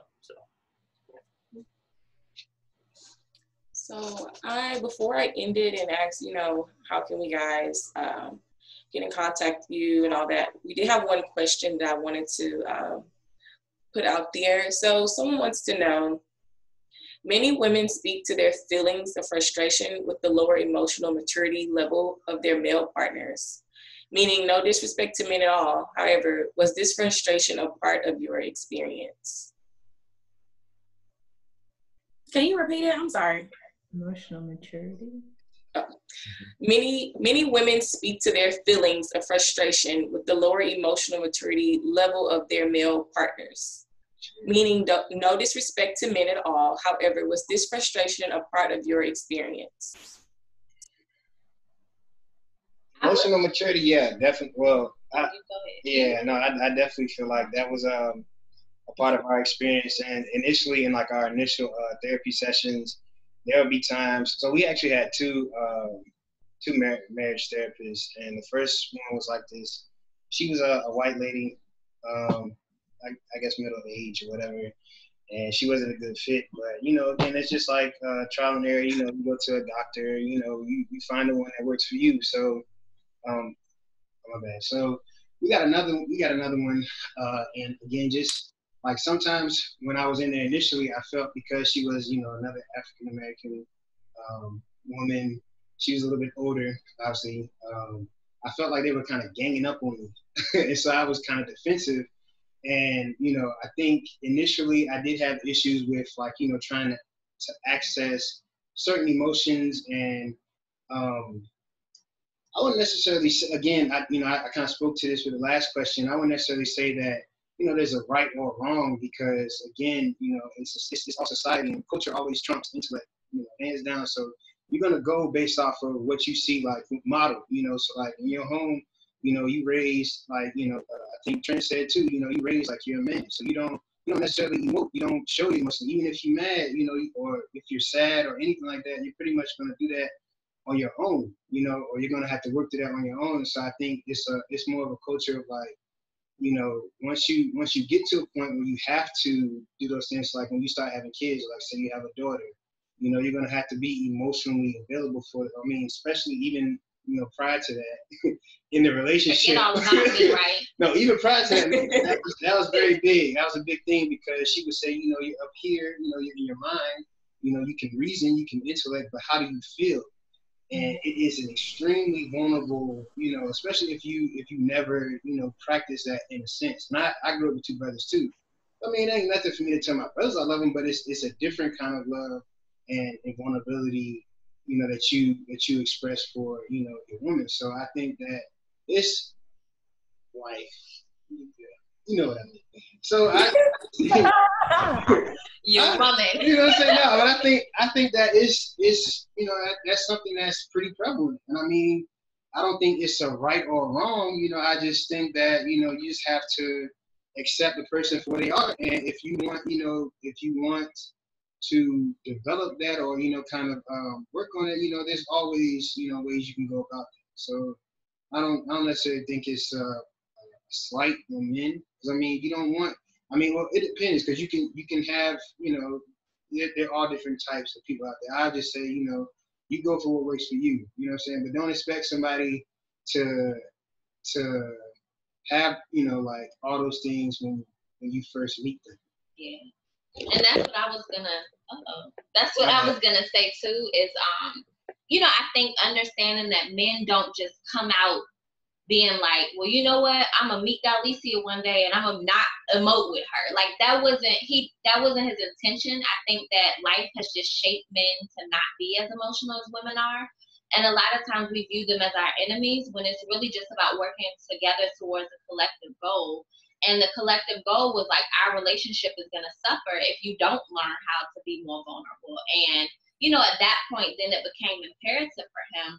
But, you know, out here in the world, being a single man, there was no like real challenge to be emotional. And even, you know, having done that, if he would have, there would have been like hell to pay for that. Like, men get joked on for that kind of stuff. So I just, you know, I think sometimes as women, we, instead of becoming frustrated, we got to consider like, where did this behavior come from? And the inception of the behavior, was it to hurt me? Because I don't think that that was the case. And I think that my lack of frustration towards Nigel is because he's always been willing to grow. I mean, you know, I think he grows slower than I do when it comes to emotional capacity, but so does the average person. I mean, I'm a therapist, you know, like we're more emotional than most people. So just taking a step back and meeting people where they are, I think is extremely important, because that's how you get to where you want to be. Like, I'm sure there are things that I didn't do as quickly as he wanted me to, that he, you know, worked with me on as well. So it you know, there have been frustrations, yes, but I think we've been able to communicate about those and then put a plan in place. And I will say, like, now he's far more emotional than I think he ever has been in his life. Still not as emotional as I am, but you know, it is what it is. We wired differently. And I think what he was trying to get across is that, and he says this a lot, like, what would you do if I was as emotional as you? Would you even be attracted to me? And I mean, honestly, I probably wouldn't. So, you know, we gotta sometimes think about if what we're asking for is really what we even want. Yes, that is very true. That's true.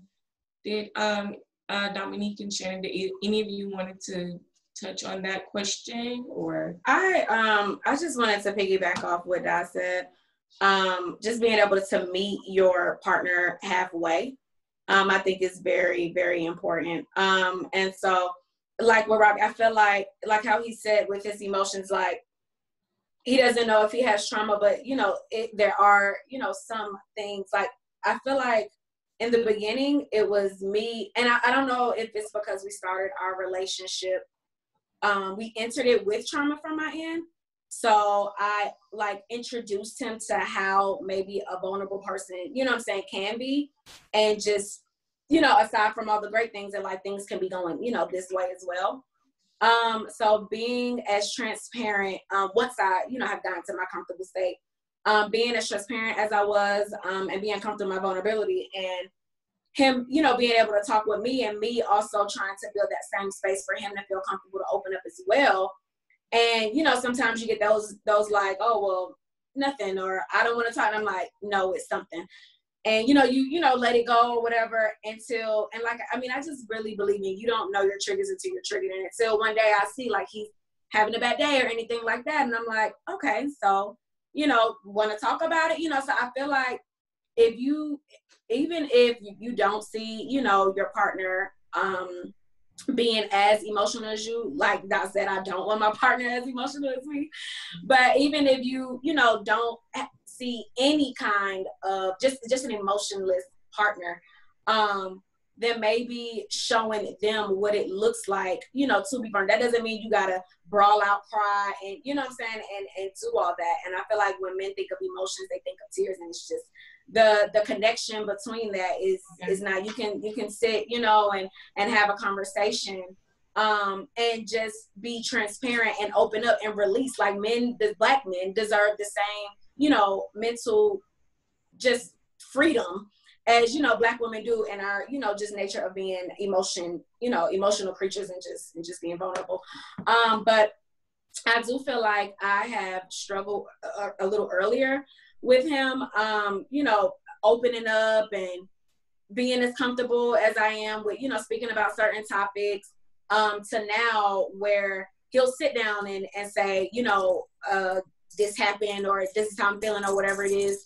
Or I may have to ask the question. Maybe before I had to ask the question 5 times, now I'm asking the question once, you know, like, hey, what's wrong? You know, what is it? So also putting in that work both ways. While women, we are just, it just comes to us like to be, you know, responsive when it comes to what we're going through, and vocal and all that stuff.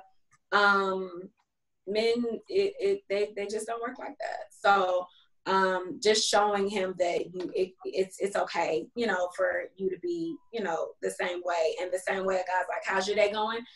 Ask him, you know, the same thing, and maybe, you know, you can get more out of. So while he's your, you know, champion, just, you know, confirming that you're the same for him, and maybe that can allow him or make him feel more comfortable to open up as well. Because like, you know, Nigel and said, you know, and like society today, men just aren't looked at it, you know, it's like it's a flaw if you know, are emotional with your girl, or, you know, it's a flaw, or you feel less of a man if, you know, your girl see you cry, or if your girl see you down. And it's like, no, it reminds me that you're human. It reminds me that we are all, you know, human, and it doesn't make me feel left out, like I'm the only one going through something, you know. And the same way that you're there for me, I can be there for you. And it just keeps the glue, keeps it, you know, stuck in a relationship, keeps us in tune with one another, you know. So just as much as you're in tune with me, I would like to be in tune with you too. And just to make sure that down the line, don't nothing come out that could have been came out, you know, years ago, if we walked through it and talked through it together as a couple. Yeah. I mean, the only thing that I would add to that is that I think, similar to how we were talking about with some of the other questions, we just have to start to change our language. Because really, it's not maturity. It's not emotional maturity. It's really just emotional neglect, because our Black men have been neglected in that they are not allowed to experience emotions in the same way that we as women are. And this is just a product of like post-traumatic slave syndrome. Like, forget all the, you know, the childhood stuff that we individually have gone through, but like, this is generational. This is a part of our ancestry. And I think if we think of it in that way, it makes it easier for us to empathize with the experiences of one another. So I would just say, to keep it short, plug for the Post-Traumatic Slave Syndrome book, #1, Dr. Joy DeGroy. It's a great read. But #2, just kind of like focusing on changing our language around these different things, because really it just turns into a battle. Like, that makes it more confrontational when we're saying like, oh, you're less emotionally mature than I am, instead of saying like, no, okay, I can see that you've been neglected in this area, because it is a trauma, in my opinion. So that's what I'll say on that. So I'm going to go ahead and take the last question for tonight, and any one of you can answer it.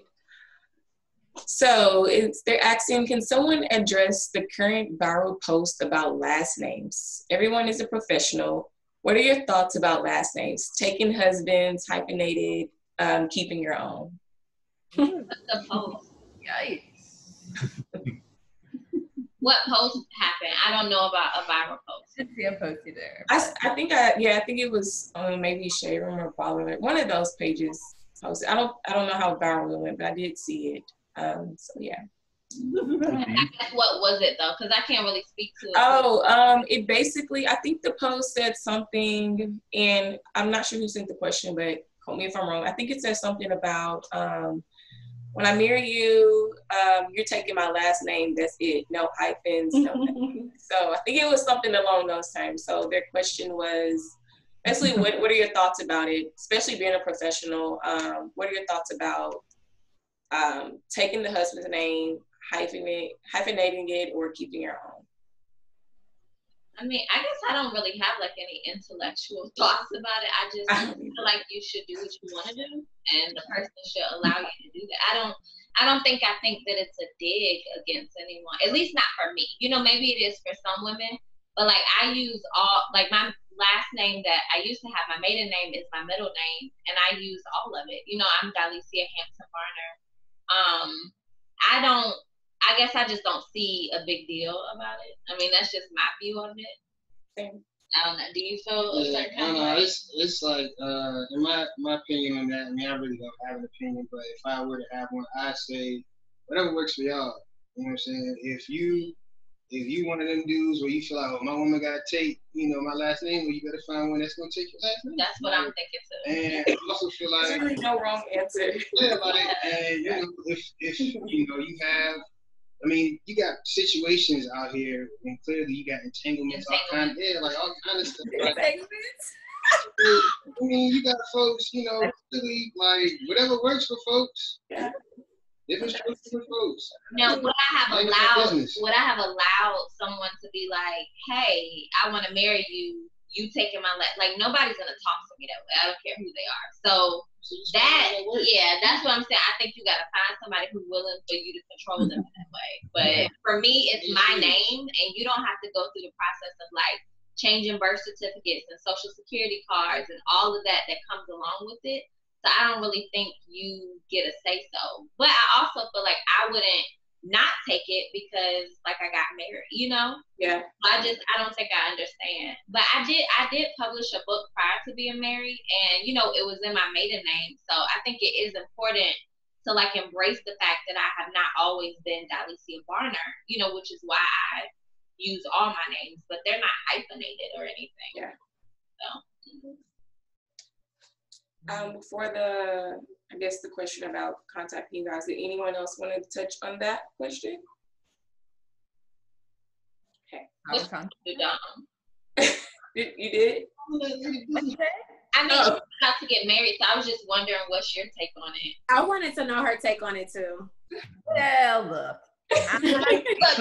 Trent like me too. What's your take? Yeah. What you got to say about this? I feel like we talked about this before though. I mean, my name is long, and it's like something that I had to like get used to. So it's like I love my name at this point, and I think I worked hard under my name.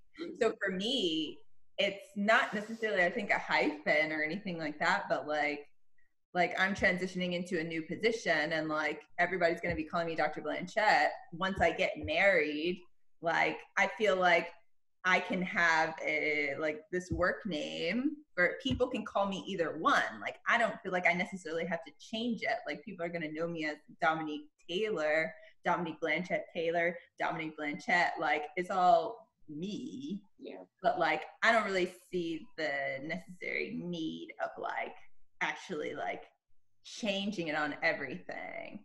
I feel like all the things that we're doing moving forward as a married couple, like, it's going to say my new last name. Yeah. But like everything that I've done before, like I'm not gonna go back and be like, hey, like I think you need to type this, or I think you need to take this out and change it. Yeah. So I feel like that's what my mom did as well. Like, so I'm just kind of used to like having multiple names, and I think you're okay with that because we've talked about it. No. I mean, I don't really care, as long as she, like I wouldn't want her to just keep it as Blanchette, I guess, at the end of the day, like moving forward, just like keep going with Blanchette. So I guess everything moving forward, if we go with Taylor or Blanchette Taylor, I think it would just make things easier, even for like when we have kids, like they're going to be like, why does mommy have a different last name than me?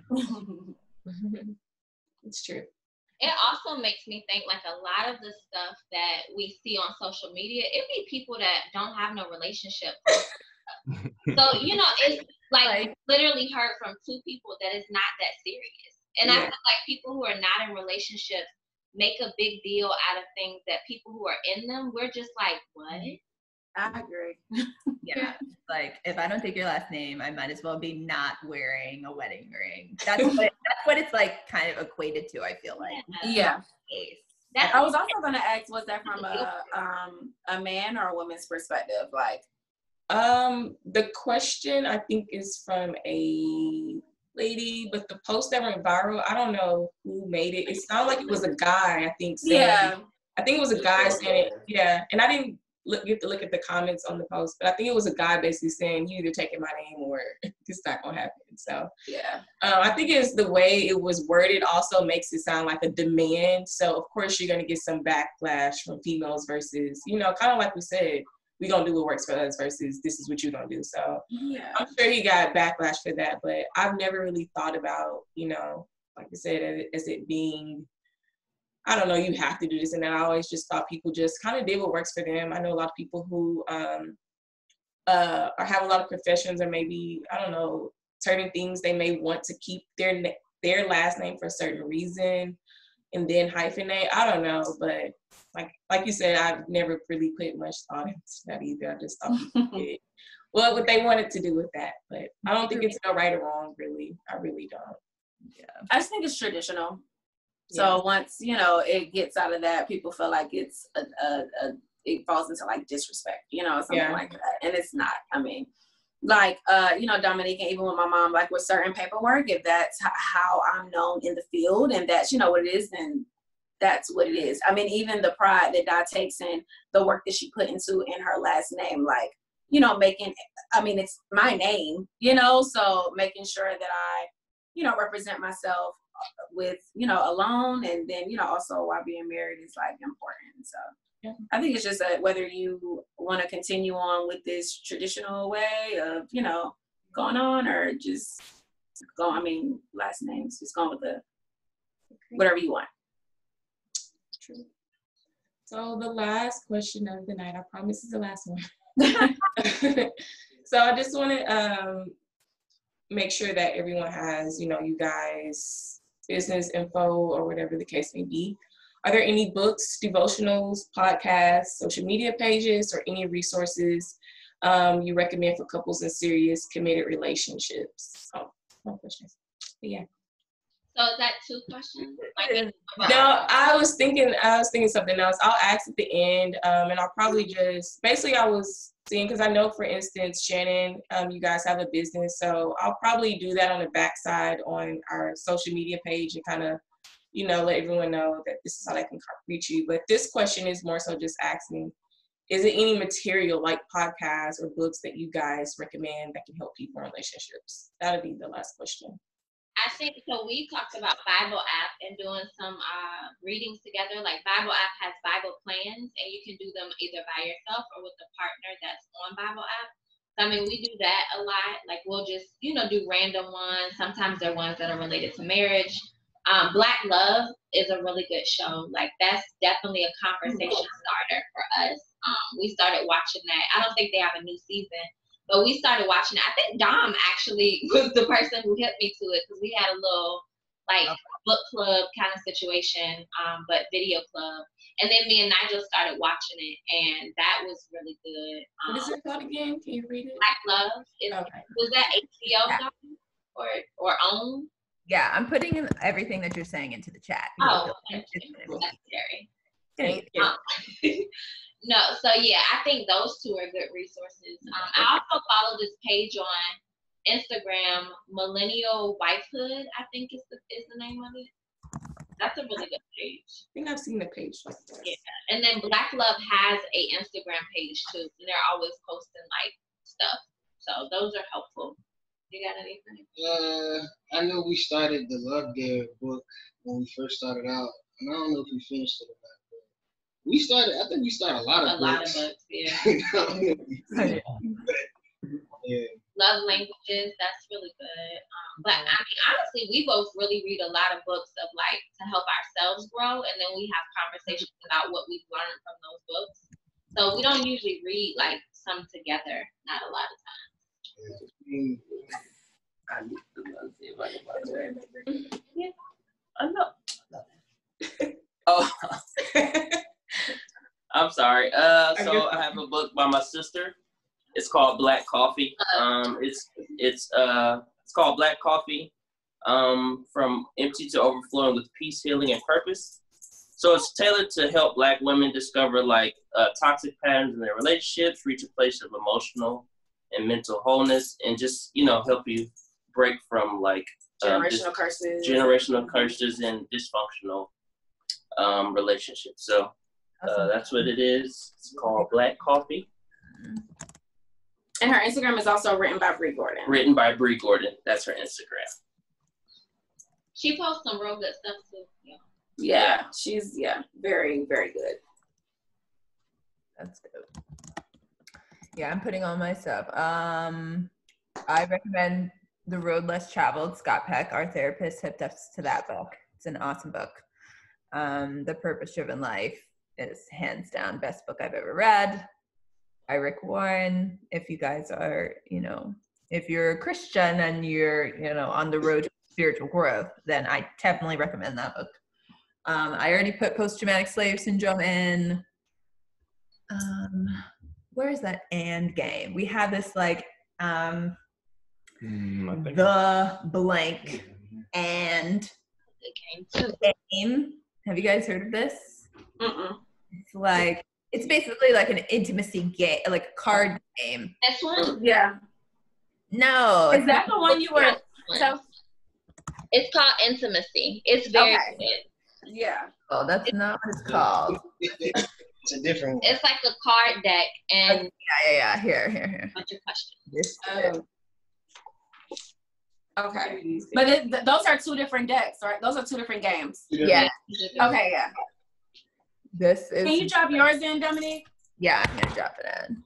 Yeah, that's really good for like chill, like staycation date night. These are good. So Shannon, you don't want mine? No, I want yours too. I want them all. She already dropped yours in. I'm writing these down. Some of these I'll try to like repost because I know some people like they have said that they're taking notes. So some of these games or books that you're writing, I'll try to make a quick post on IG about them. People have loved the relationship posts we've been doing lately, so kind of stick through that for a little bit. Even with like games, although games can like open up, other relationships, I feel like affirmation cards can as well. Oh yeah. You sent some affirmation cards. Yeah, so the affirmation cards, we sort of kind of have them like laying around the house. And if so she's gonna fall. If any one of us, well, so sometimes it's like random, so pick one, give it to the other. Read it, and it just starts a conversation of how do you feel, what did you get out of it, and what does it mean to you. So it's, lots of different affirmations, like I feel free, just all different kinds of stuff. And it's not like the little, like, corny, ones, like it's real. Yeah, they're really good. Who are they by? Dad, do you have your deck? I do. But I don't know, it doesn't say who it's by on the cards, though. It doesn't? I don't think so. I think I have my, the actual deck. Mine aren't close, so I don't feel like going to get them. But okay. I think having couple friends helps because they can provide resources. Because I just said, I recommended a lot of stuff that either Shannon or Dom have told me about. So that helps, like having like-minded couples around you. Yes, agreed. Okay, should we put like, Brittany, you said you're gonna put a post that has like contact information. Yeah, so I know you guys, well, I posted all of you already, probably up until maybe Friday. I'll probably repost little things to kind of remind people like, hey, this couple, you can follow them.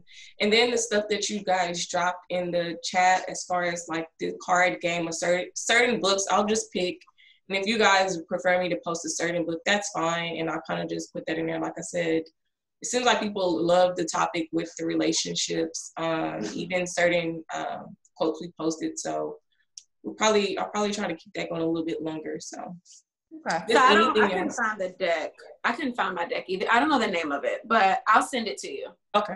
And that way, it's a good, conversation starter. And for, I guess that question for I think it was a woman that you said just asking like how, about a man's vulnerability and him being emotional. This maybe can open up certain things. It's like, I'm strong, I'm receptive, I'm healthy, I'm passionate, I'm inspiring, and just maybe, jump off of that and go from there. So they look like this, and you just have it, but I don't have the box. Yeah, I don't have my box either. It doesn't tell you who made them. Yeah, but they're really good. So I'll send it to you, Brittany, and couples can incorporate that as well to sort of kind of, liven up the place. Pull one randomly, spark up the day, and keep going. A lot of the games you guys talked about. Okay, so I want to say thanks to the panelists, Trina and Dominique, Nigel and Alicia, Robert and Shannon. For everyone that has joined us tonight, thank you as well. Like I said, each couple has been posted already, and I've tried to tag each one. If not, at least one of them are tagged, and you can reach out to them if you have more questions or information. Throughout the rest of the week, I'll probably keep posting more that we've talked about in the chat as well. Big shout out to Chat Therapists for helping me with all this. Is there anything that you guys wanted to add before we close it out for tonight? I think I'll also say, I think I can speak for Dad too, because we work together a lot in terms of trying to speak to other people about mental health and trying to get into the mental health profession. If people are interested in that, like, please reach out to us on Instagram or whatever the case may be, and then we can exchange information. But if anybody's interested in different aspects of the mental health field, either psychology or social work, we are available to discuss. And I would just say everybody should go to therapy. That's my plugs. Shame. No shame zone. Helps your life and it helps your relationship. Yes. Amen to that. Oh, good comments. Well, once again, thank you, everyone. I'll probably be reaching out to you guys, try to get certain info that I need to post for this week. So thank you, everyone Thank you, everyone. And thank you, everyone that joined tonight. Bye. Thank you for having this. Bye, y'all. Bye. Bye.